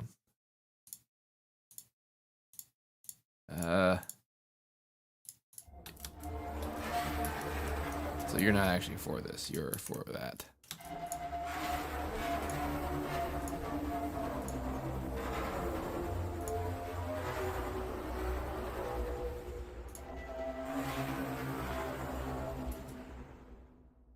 I have kind of an idea for this because it's sort of doing it already. I need 2 recordings. Well, I need 1 recording, and then I'm going to process it. Here comes more of this. Why does it always default to 32-bit? I'm never doing that.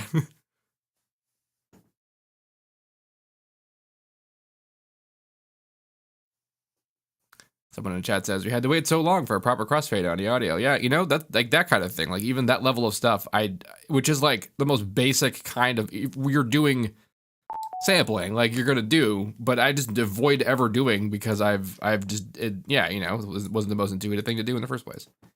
But now it is. Excuse me. Oh, there it is.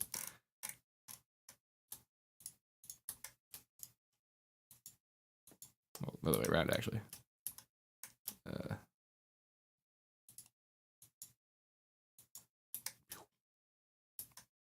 Come on. There we go.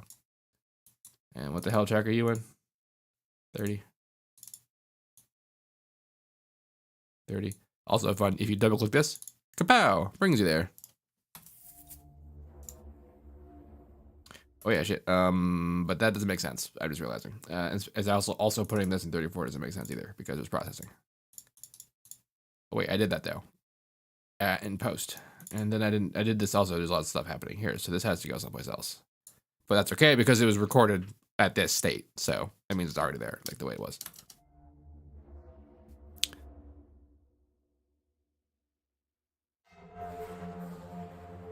See, it's the same.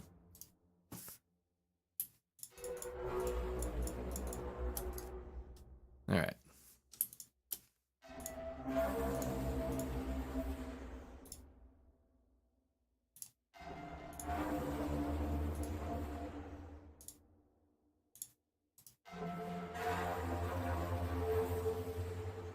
And now here's the thing I want. Well, actually, the first thing I want to do is actually make it a little more present. But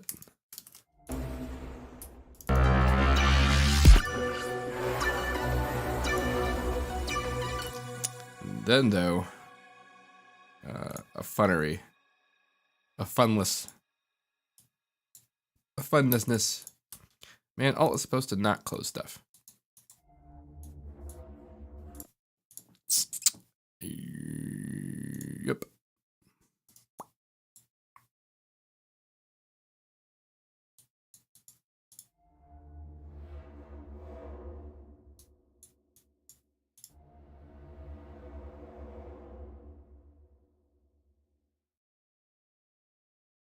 That's best you got. Okay.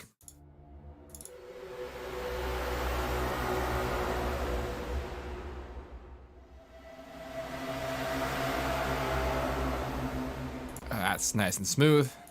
I'm going to layer that with the other dude. That's the plan. Can just do that.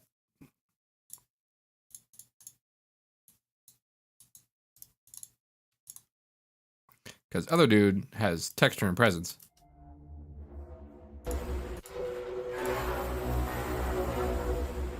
And like has a kind of tooth to it. But like then this thing, nice and smooth. Yeah. Is it worth setting to pro, resample to pro in the bounce? No. Probably not, depending on if you're changing stuff.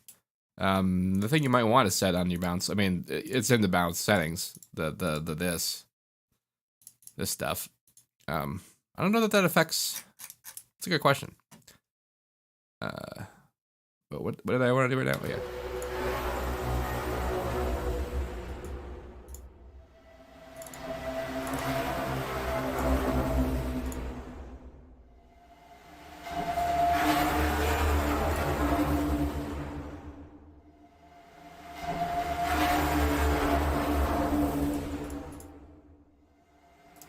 And then move them, because see how this is like a mile and a half, because again a bunch of delays are doing this, so that means the actual hit happens like later, but it's such a like big growing sound that it doesn't actually affect the rhythm all too much. Still, I want to see what it sounds like when it's aligned. So it kind of like comes really in on. Like there's a big blend up on. So.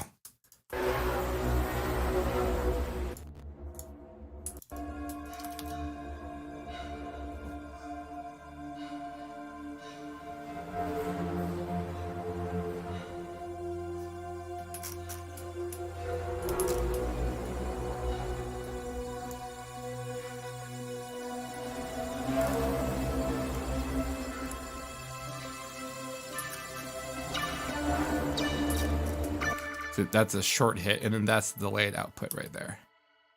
Oops, I didn't want to move both. Did I already do that? Did I already fuss with it? I did, didn't I?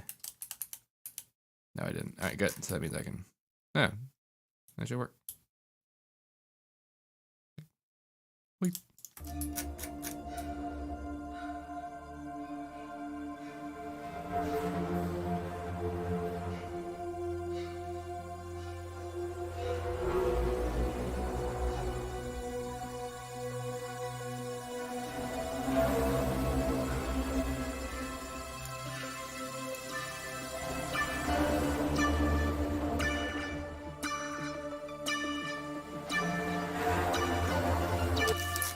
Excuse me.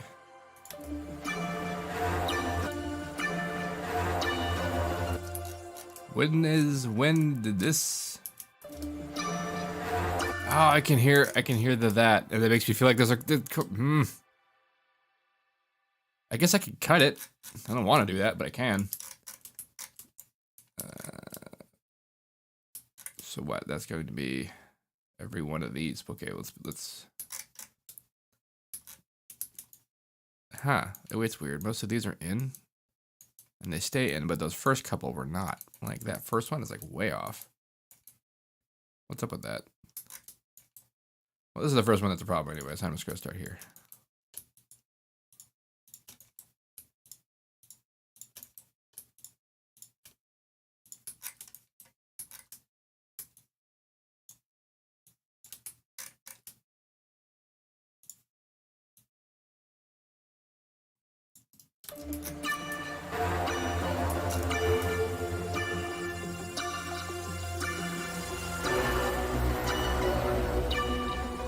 It's too bad now.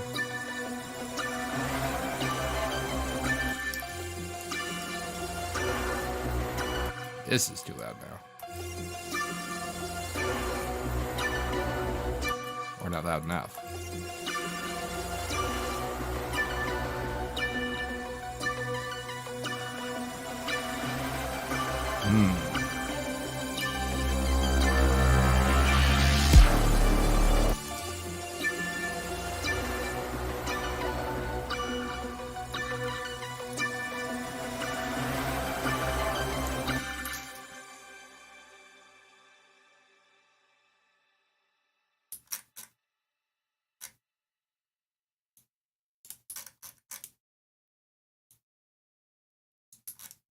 What were we just talking about?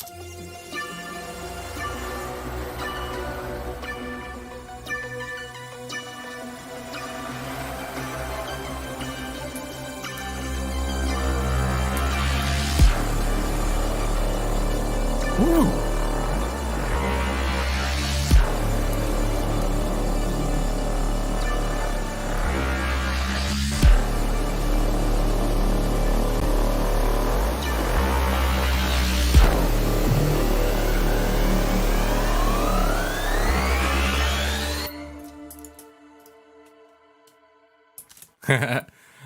Jan in the chat is getting pumped up. Get pumped. Well, that's good. I'm glad the intro is delivering its purpose here. So I can feel it though. I can feel coming up on the end of that. So yeah, this is one of these moments where I'm like, yeah, I really should be working with audio more often because look how easily that problem was solved. Once I actually did the thing, which was to use audio editing tools to solve it.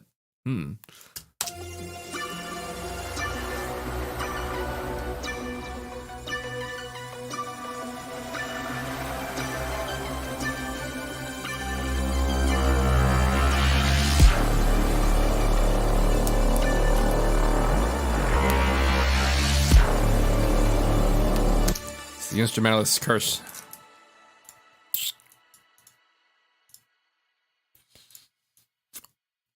we really want our instruments to work.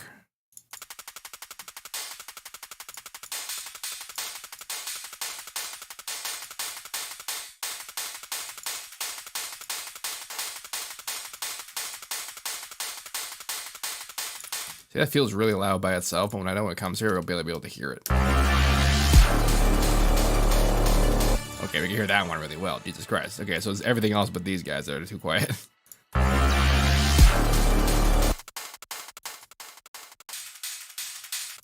Wait a minute. Are these not? They're not in their own.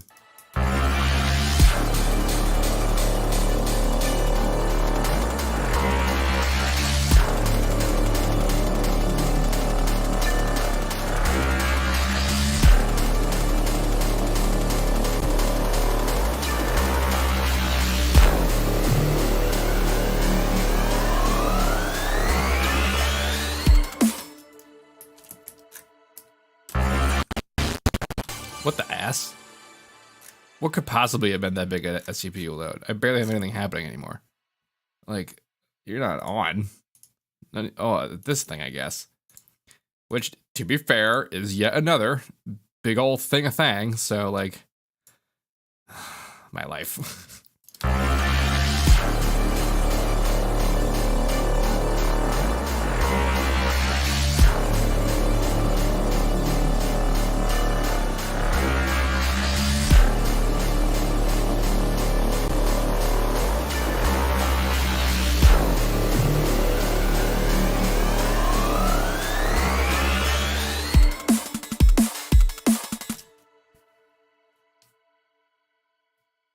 Okay. Oh boy. I just heard a taste of the drop in my mind just then of like a beat that could work, and like this is.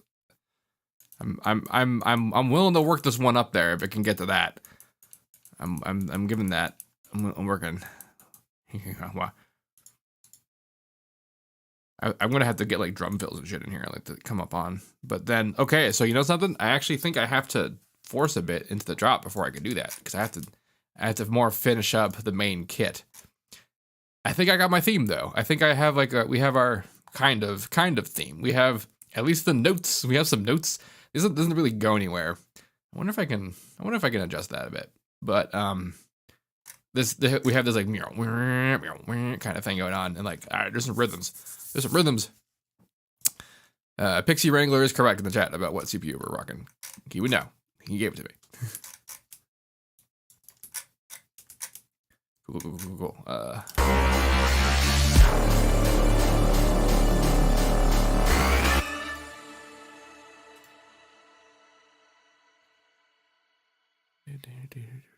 Something say just like a like a second, like a call on it, like that. That's what. This is so much fun. Okay, so let's make another bass. We got you know what? This time I'm gonna try my damnedest to let go of the multi-band delay. I will try. I'm having a lot of fun with it right now, but let's see if I can't leave it alone for a second. So then what else do I want to do? I've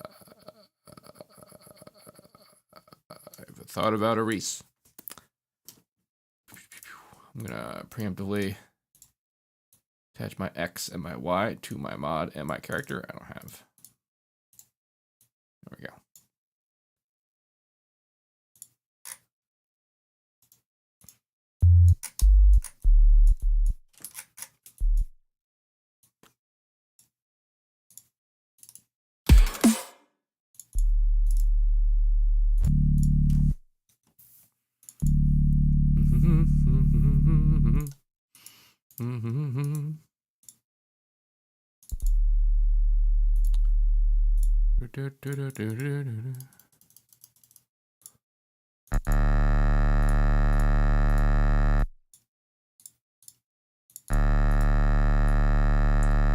Just have you be the one to know what I'm playing. Wouldn't that be smart?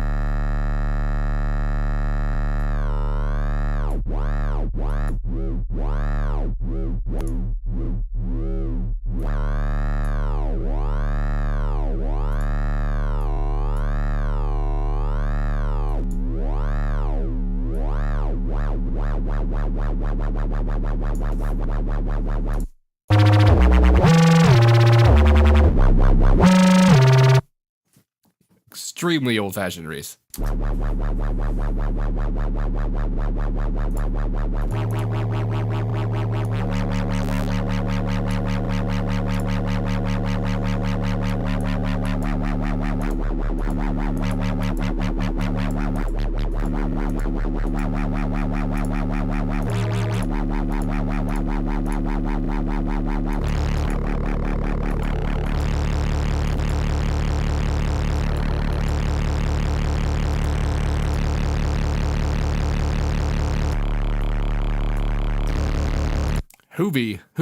Hoover.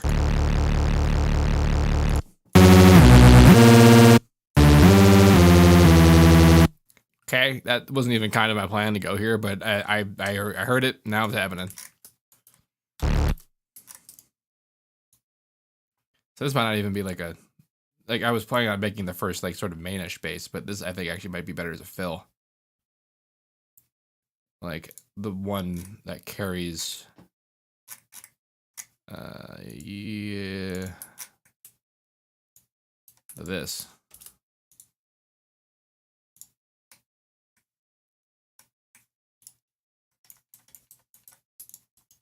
Gah.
Holy shit. Okay, so what this is doing right now is that's the effect that FMing itself is having on it. And that makes perfect sense. And that's why when you FM a sine wave by itself, it turns into a solish wave experience, because it turns it into an individual pulse instead of an even oscillation. That's hysterical.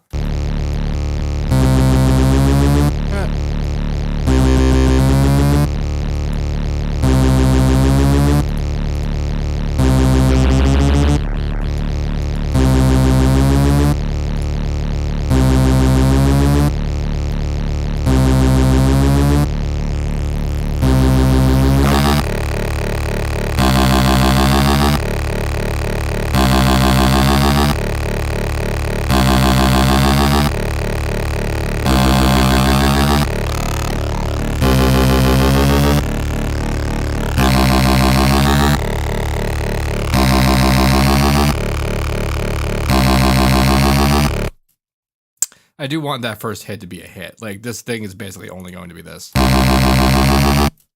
Because that, and then there's going to be layers. Like, not even just this. Like, I'm going to use some of the other junk already made to be up on it. Okay, so we're talking about, in the chat, talking about this black vision of citrus. I gotta be real, I kind of miss the old citrus. Because you can change this to have the colors of the old type. But it won't look like the old one, obviously, and that's fine and all. But I don't know how to do it. But the I wish I knew. I could have sworn I remembered. But the point I'm making though is I saw a video with the old one, like the super old one, and I got kind of weirdly like nostalgic for it, like a kind of vague like homesickness, because like I was in that plugin like that looked like that for a very long time, and I got real used to it. You know what I mean? And like this is the same plugin, obviously. Like I'm still in it, and I have about as much memory being in here at this point, but like I actually kind of forgot how like striking the old look was, you know, once you vectorize it, it's done with the weird BMP stuff. All right, so this is gonna help now, because come in here into here.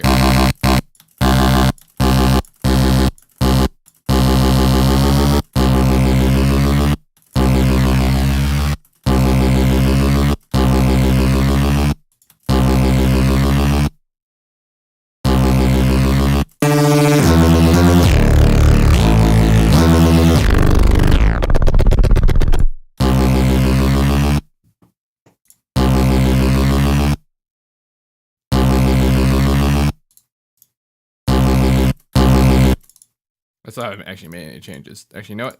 You're right. I should not do that until I do make changes. Like,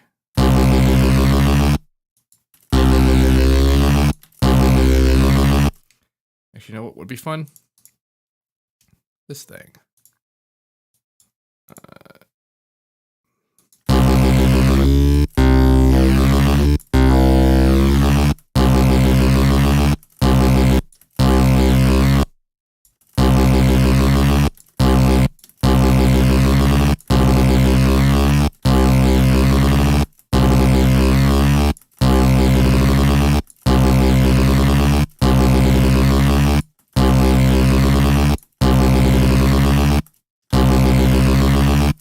One of these days, I want to get a hold of like every like actual FL Studio like exe.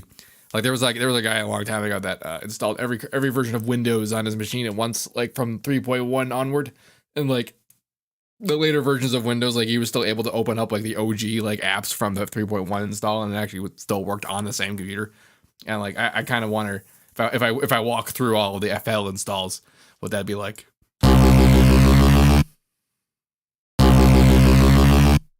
All right, so now X and Y are depth and speed of the modulator of this dude.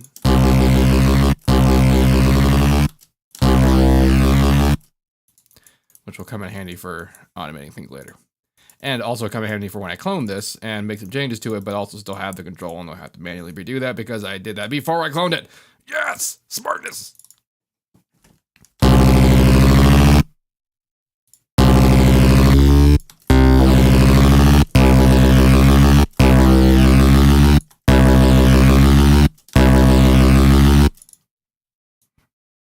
One still runs on modern hardware. You know, I don't recall what level of finagling they had to do to make it work, but they did do all the way up into a modern OS install, so that it feels like that's not totally possible on older hardware.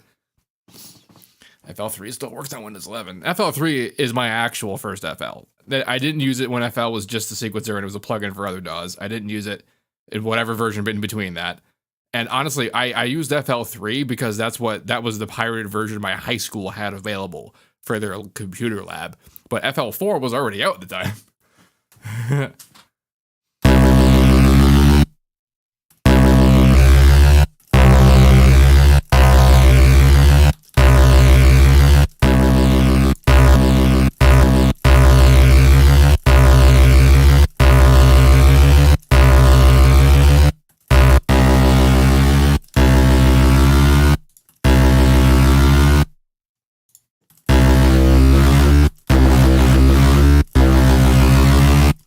So I get to basically do manual control of the Reese and also speed control of the Reese,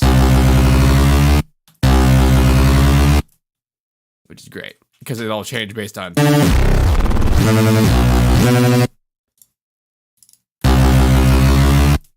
So I'm not done with this sound yet, but what I am going to do is I'm going to make a template for the other kind of Reese that we were talking about earlier, the main hit Reese. In fact, I'm going to put both of these in the same pattern. I barely ever do this, but this is basically like, this is the moment for this.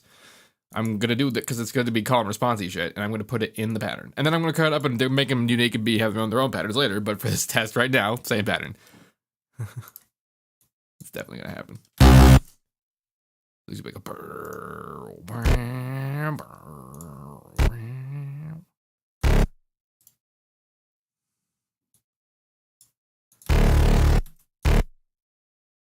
I wonder if I want to like do like a rhythmic fun or just let's just do the straight note for testing. Did I actually clone the whole thing? No, I didn't. Why is it playing like I did? I'm not in there.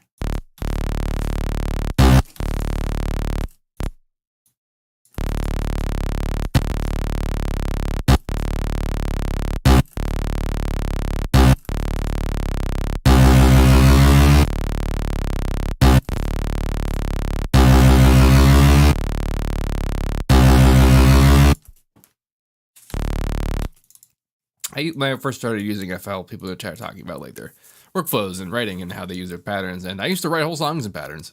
So a lot of people actually do that when they're new. Makes sense in certain circumstances.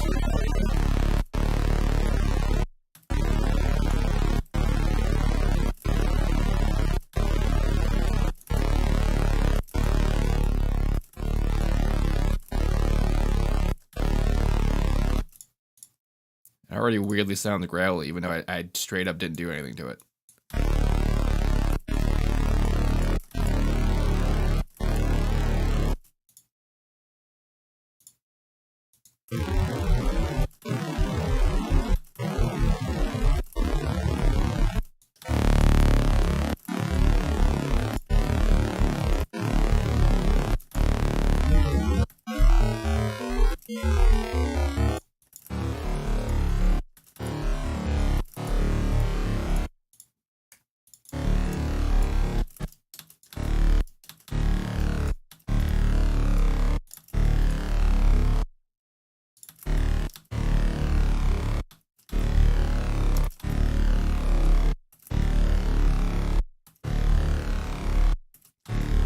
Harmer definitely still like Harmer. This is the vectorized interface.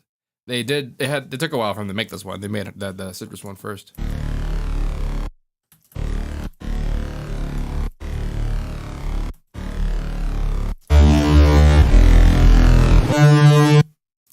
Actually, let's do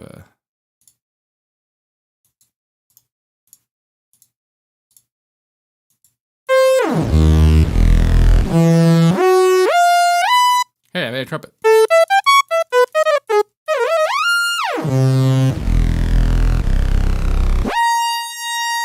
Once again, not trying to do that, but somehow end up doing it anyway.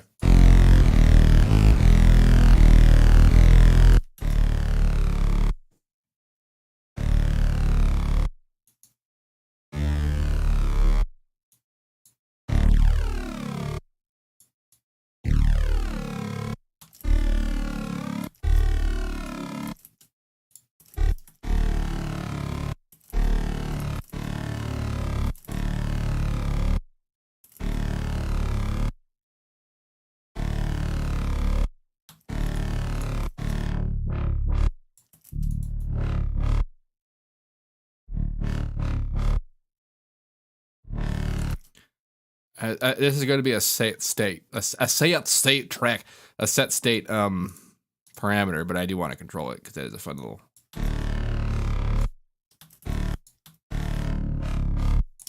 Somebody asked, do I use BPM and date to keep up with my tracks? And yeah, that's basically what I do.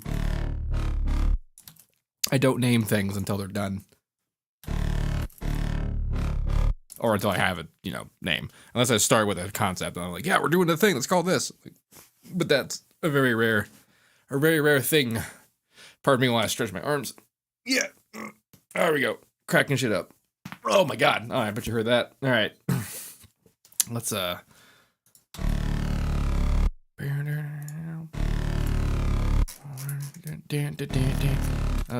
getting riffs in my mind. Where'd insert go? There we go.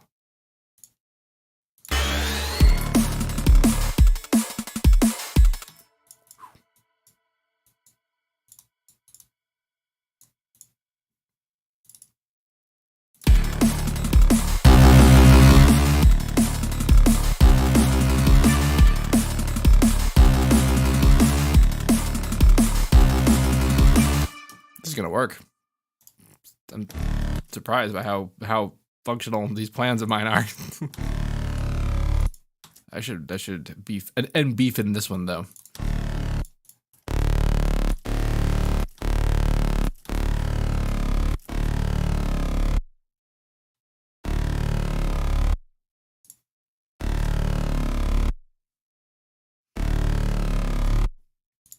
I need my special distortion for this.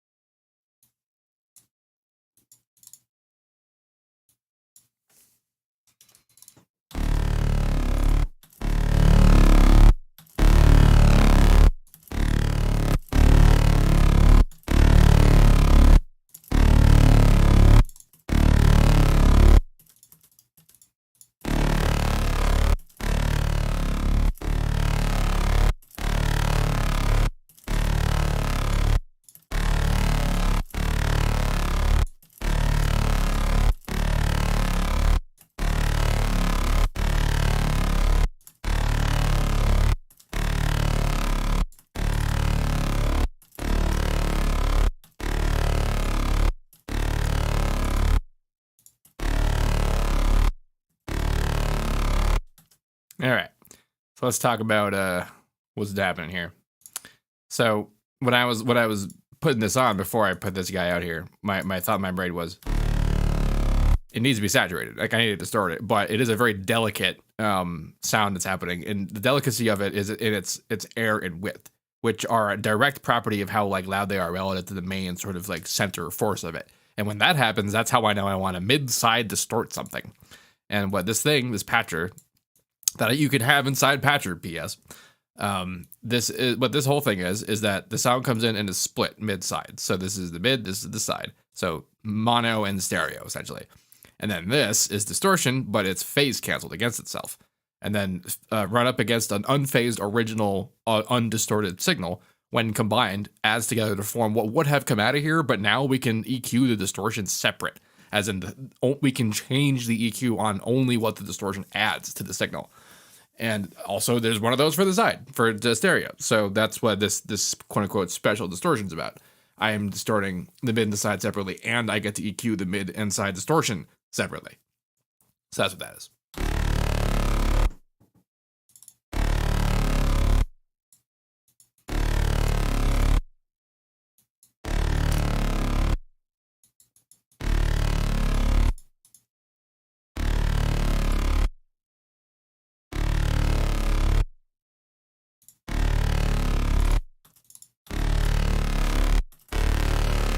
So you see, I'm boosting the main bass signal through here really hard, and like because only like the high passive is coming out of there, it gets more high frequency, it gets more forceful, but it doesn't like blow out and become destroyed because the low end is a secure separate thing.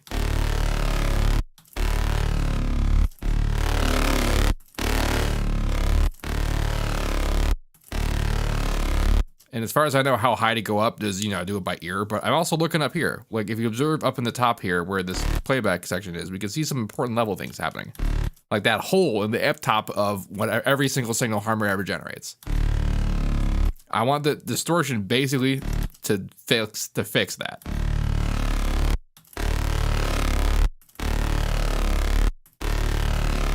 Ta-da.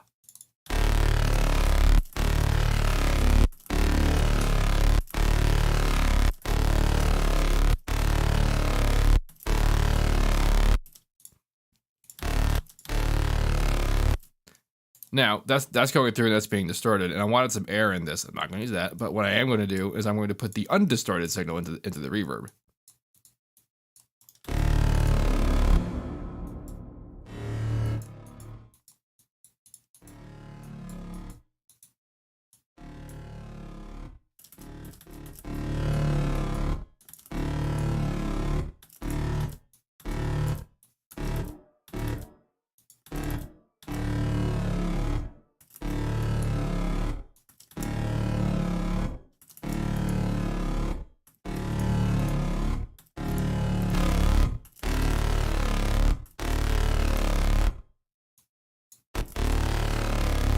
And just for fun, I'm going to put some of the distorted signal in there too. Yeah.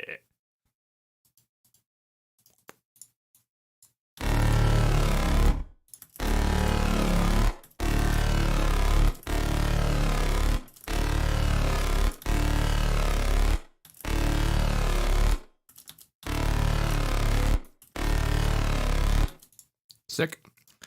And now let's also take care of the sub bass question.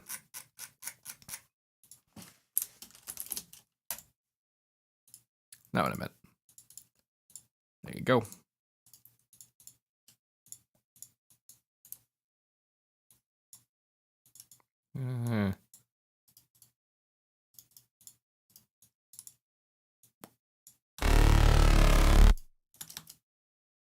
I muted you.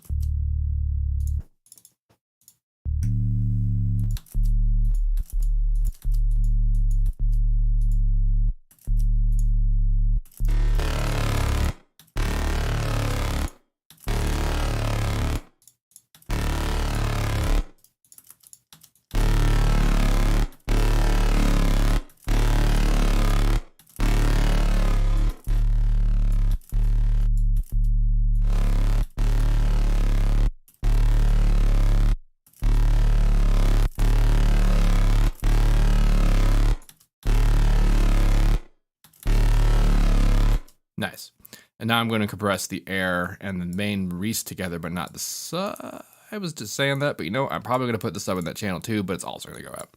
And it's just a textural force element to put into the compression at this point, because it's still going to come out high passed. So if I just go full power.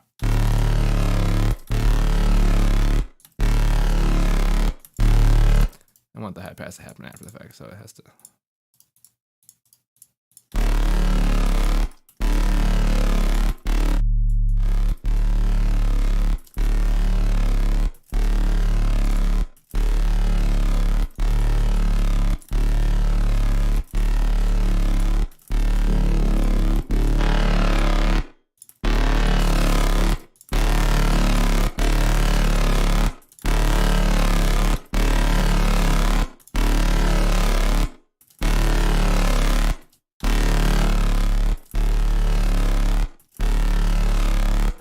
All right.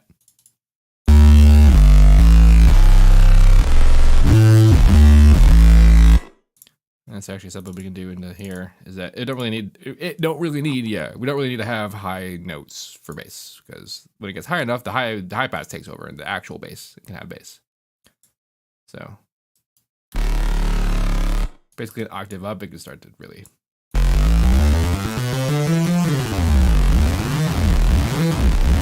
Look at that. Have I ever used a preset? Just the ones I make. I mean, I've used other presets. I use them all the time. Especially when I'm just kind of like, I need 7 ARPs, and then I just go ham on the flex.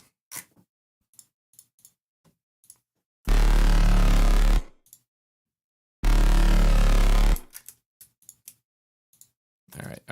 And then the other guys just.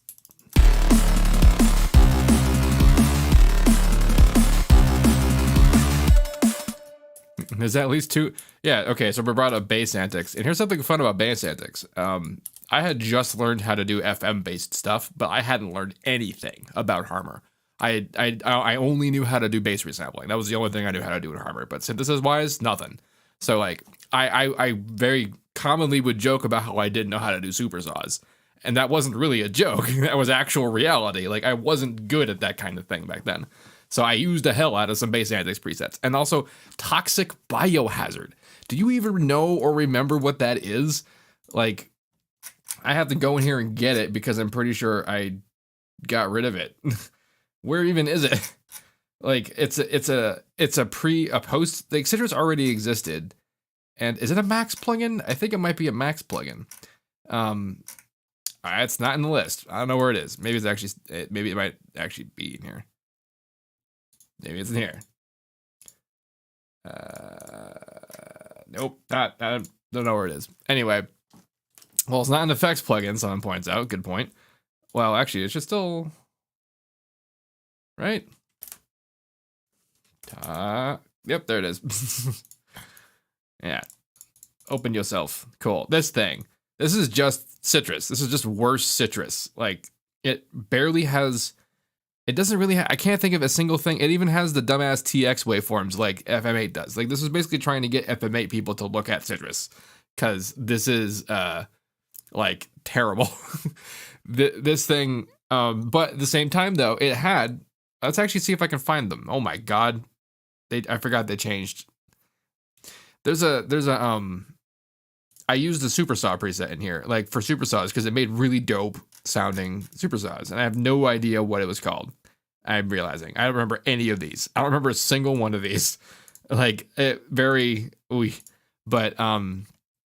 it's just freaking Citrus. It has LFOs built into it. That's something that Citrus didn't totally do. But I mean, you saw me literally make one of these into an LFO with Citrus, so it wasn't exactly. Oh yeah, it had a sequencer. Where the hell is it? I forget how to get there. I gotta because there's like derp. Because you could do, but let me tell you something. I never used sequencers ever, especially back then. I didn't use them in Massive. I didn't use them in here. I don't use them in Serum. I don't think there are any in Serum. Now I think about it. You can kind of get special tech sequencey with the LFOs, but that doesn't count. There's even a weird sequence method in FL plugins that I have never actually used. Like, you go in here and you go, where is it? Make sequence. Where to create sequence. And then it straight up builds an envelope based on a sequence you create, and that you can even get it to do ARPs. Like you can get it to where is it even? Weird. Usually there's like the next note property or whatever that shows up in the list there, but like you can straight up get it to do it, and like it's just a way to write like a sequency envelope kind of thing. That's what that's for. But like, if I'm ever doing that, but I'm not, so I don't actually give a single. I don't really do a lot of sequencing into pretty much anything. So the fact that this thing had one, I just did not care. Oh my god, though, you can make a shitload of steps, but God, this thing. It looks exactly the same. They did not bother to make this thing have a vectorizing, but look at this art. Like it's dope looking, right? Like, oh my god. Oh, how the hell old was I the first time I saw this? 15. How many units what is it gonna have? 8. It can have 8.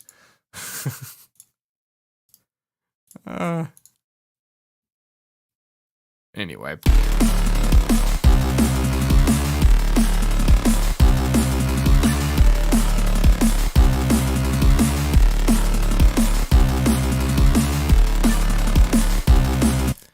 I am not using toxic biohazard. Someone in the chat is mad that I'm not using it.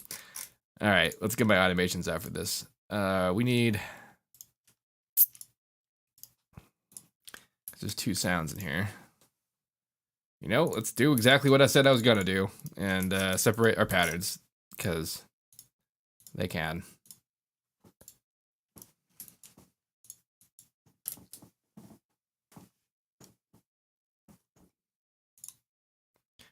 Citrus and Harmer to make this for people who are joining us now. This first base is primarily a Harmer. That's that guy. And then the one after that, this one, that's some citruses. I am in fact coming in here to automate it a bit. I like this speed for this section, but this next time it needs to be different.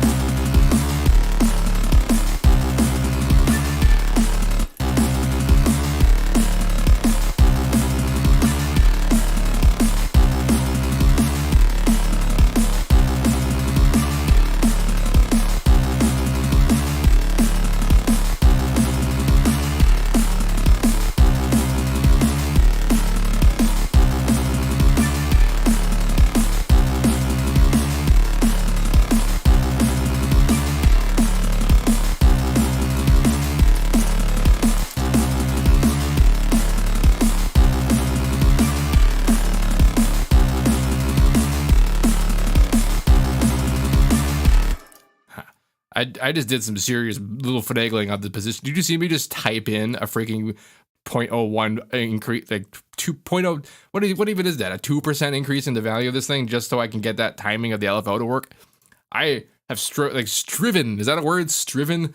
I have strove for most of my life to avoid doing that by way of automating things directly most of the time.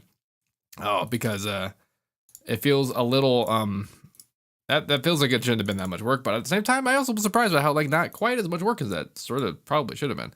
Did I not link? I did, but I didn't do it to this one. Actually, I wonder now that I think about it, because this is the low pass filter for the saw basis reinforcement that's on the big guy, and I think if I get rid of it, because that's what this dude does at the moment. I haven't linked the main mod yet, but when I move it, I wonder what it'll sound like when just the saw is left. I keep forgetting step 2 when I do that. It was like that. Yeah.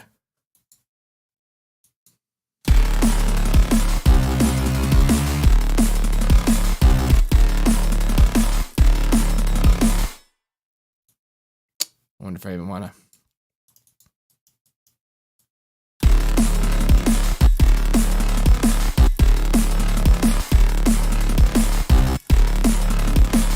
That's kind of nice.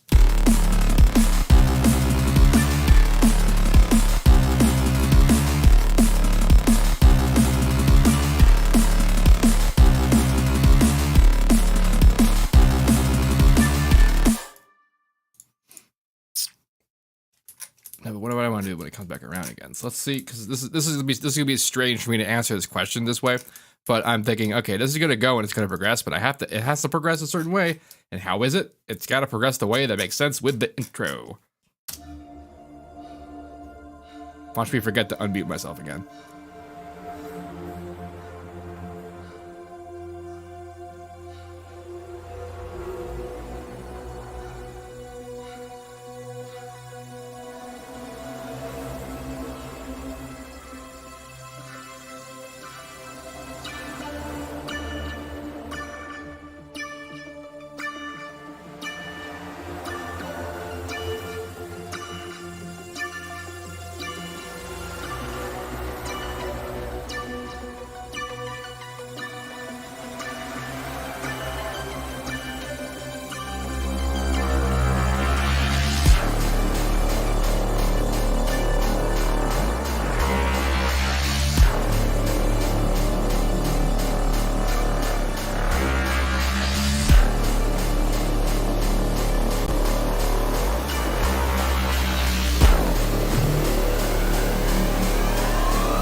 I forgot to mute. I forgot to unmute. Ah, I knew it. I knew it.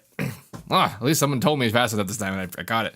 Okay. What the heck was I just saying? I wonder if this doesn't need to be that long because this actual section, you know, it waits a bit. But I feel like if I waited that long with the sound, that would take a long. That's too long to end the phrase with it there like this. Fucking let's find out.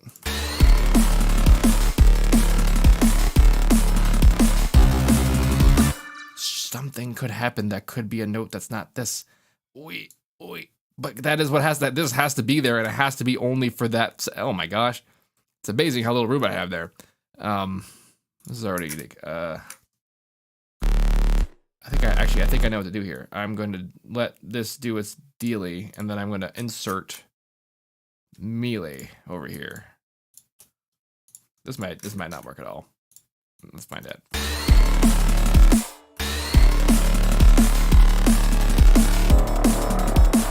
Oh yeah, shit. All my adjust. Oh, it's recorded. It's recorded that way. Damn. I gotta use an earlier one.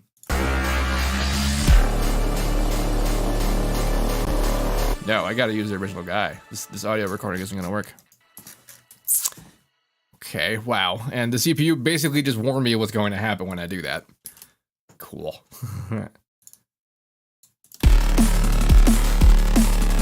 That's definitely way too long. Okay, you know, I think I know what to do now. We're going to do 3 of these in a row. We're going to go like, another sound, another sound, like that's, gonna try that. That's what I'm going to try. And the first one's going to be this guy. Grab your bits. Your bits gum. What the fuck? Could have sworn. A lot of work went into making that not happen.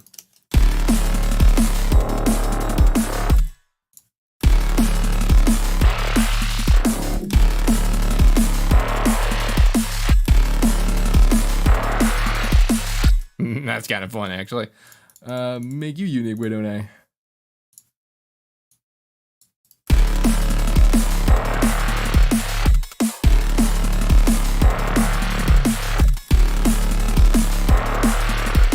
You're insanely loud.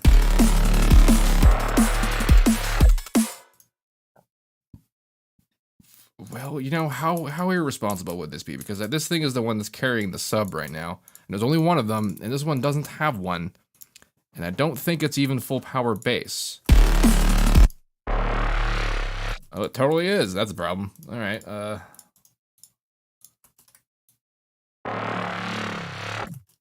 That means that's going to have to get addressed in the intro, too.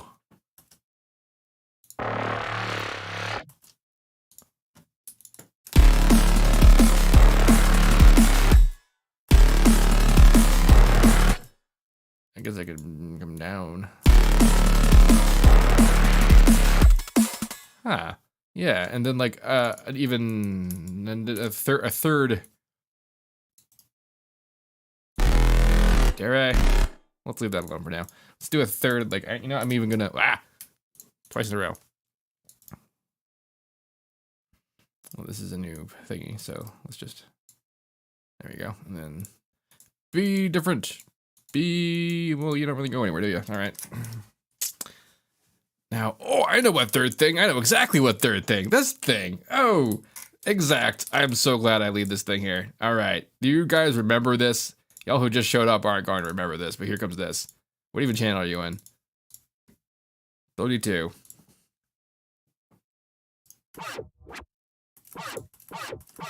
This is a weird like scratching device.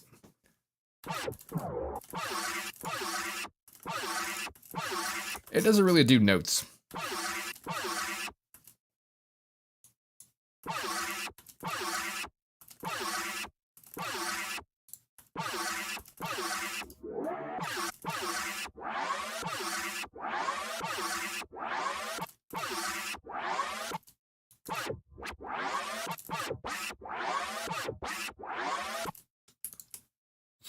But do I want to put that there or do I want to put that like here? Aw. Sounds like one of those what are they called from Half-Life? The little thingies. They had a name. I forget what they were. Yep, that's way too loud to be even heard.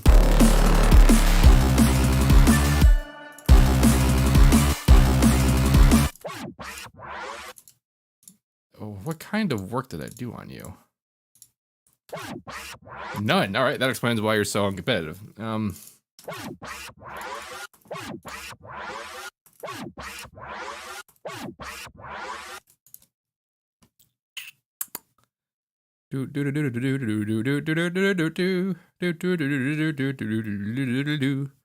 I'm gonna compress you.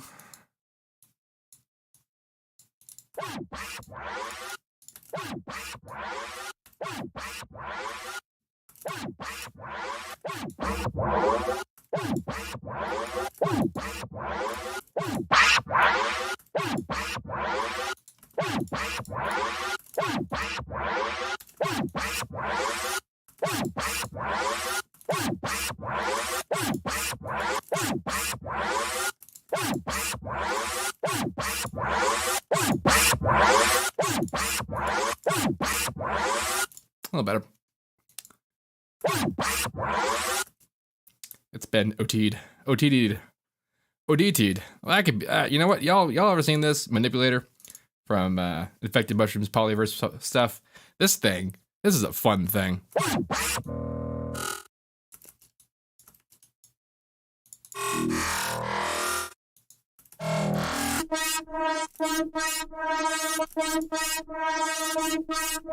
That's weird. Did it just change its calculation based on? Yeah, I think it did. Well, that's all right. I gotta do that in here. I gotta doop, and now it's got a port, and then I can track MIDI. But that doesn't matter.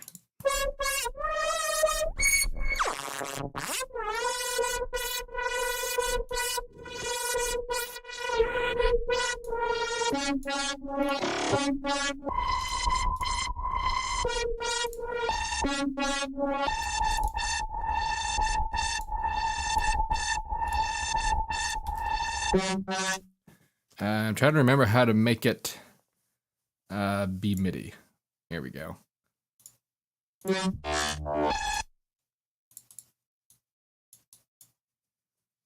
You just stop?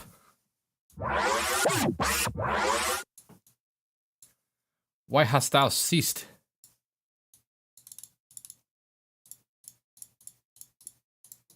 Did I get the wrong gate? I did. Oh yeah, and the slide notes. I forgot all about that. That's right. This thing isn't going to respond to slide notes. Oh boy, it's actually not that much work to make it respond to slide notes, but Gosh, I don't know if I want to do that right now, but that's fine. I wasn't trying to make this a melodic thing anyway.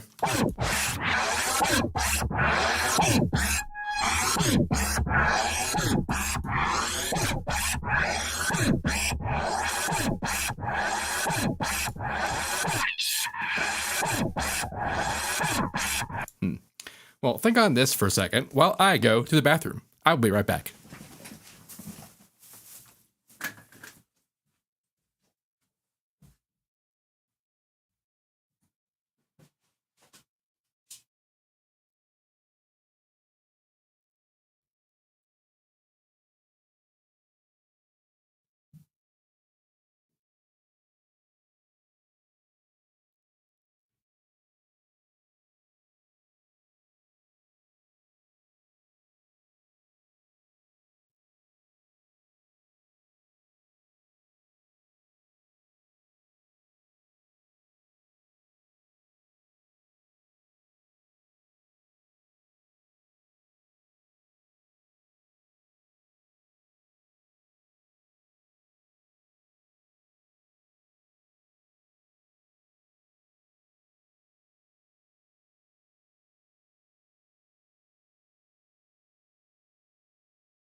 Okay.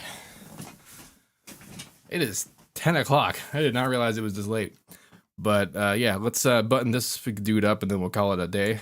And we'll continue this later. I don't think Manipulator's doing it. Not for this one.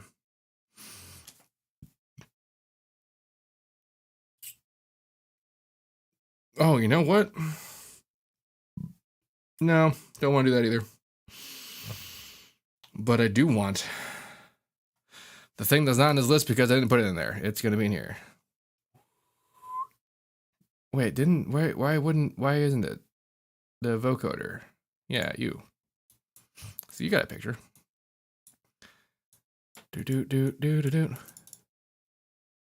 Dude.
That's kind of neat. And then the mono problem. Although it's not going to be any different if I do it to it, right? Like.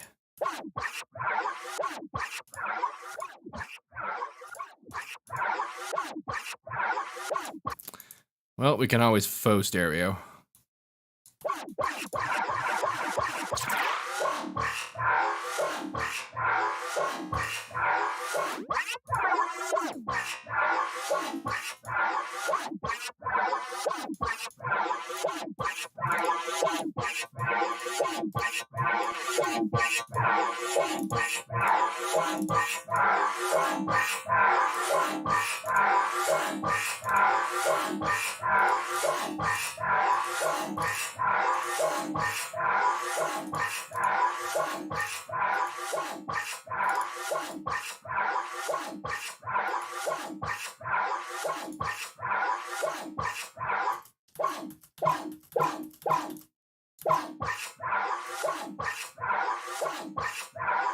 Huh. Huh. A plan I just had is not at all going to help me in my quest to make this not like this. Oh, I don't do.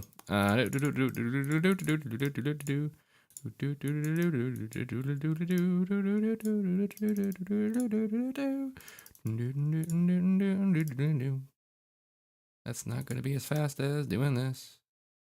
Wait a minute. Other one. Bam. Bam. Bam. Kinda high. Not as high. Not very high.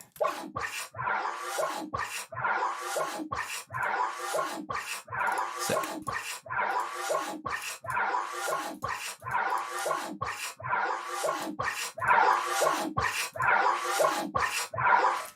Am I working a steady job? No. The last time I worked a quote-unquote steady job was 2009. Yeah. Nope. Well, I mean, I do lessons. That's about as steady. That's not really, because if you're working for yourself, it's not steady. Like, that's the whole point of that. But like, it's okay. Like, I'm alive, you know.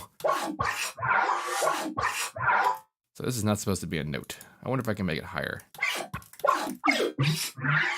What the ass? Also? Fun.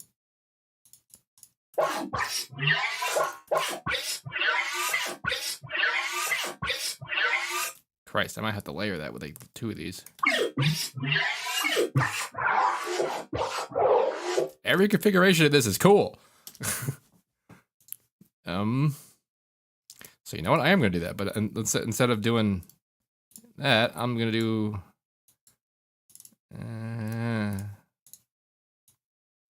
and then like you can be Mr. Normal, and then you can be...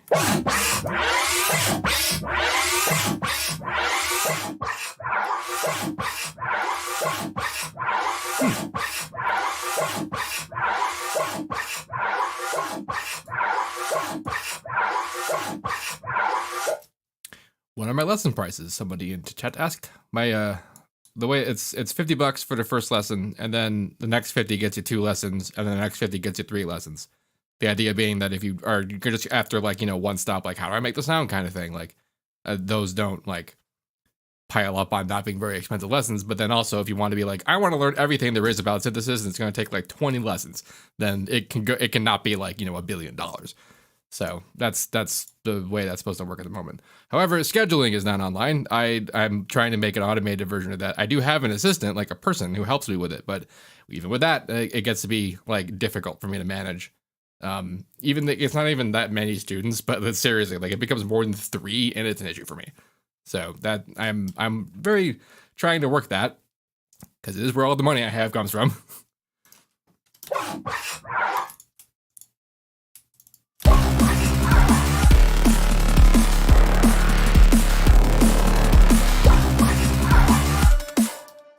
45-minute sessions, they ask. Nope, it is an hour. They are hour-long sessions.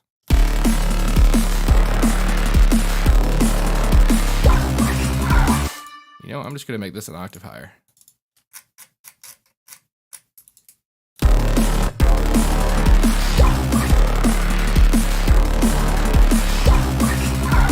That's kind of awesome. Like, awesome. I need to, like, accent this one a little harder. It needs to stand out.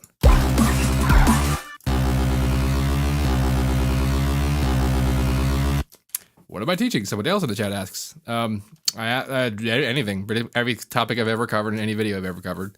There's not really a subject I haven't put in a video that like is some secret thing I can teach. I've made videos about the business stuff, so that's there too.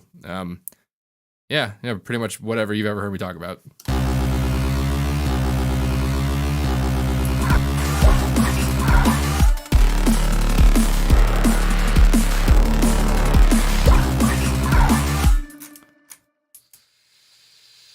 Plans for this, but I also would like to go and snipe. Oh, it's right there. Well, I mean, I remember it's just.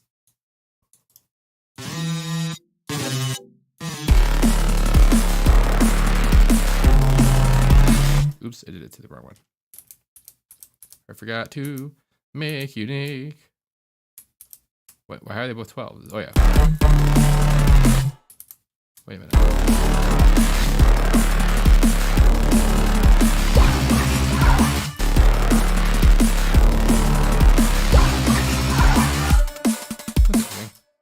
This I might like put maybe the next time around.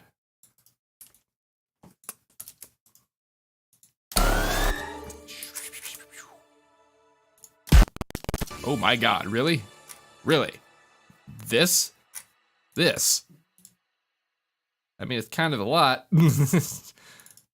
But still, it's actually kind of a massive amount now that I think about it.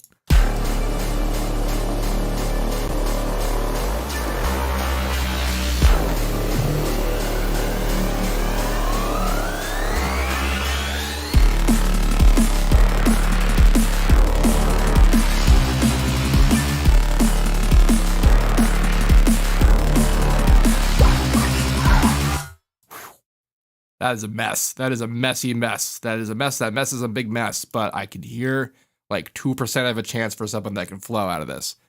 The parts are there. So that's the important part. That's the important thing, because I didn't have the bits. But now I have the bits. And now I have to figure out a decent way to blend up our flow. And I think I can do that. I think that's possible. Not today, though, because this has been on for a while, and the day is over. Definitely thanks for people who showed up today and who have been showing up for years. You people all rule. It was a good time. If you have any questions about this, please let me know. Don't forget to like, comment, subscribe, and all of that fun stuff. And as usual, have a nice day.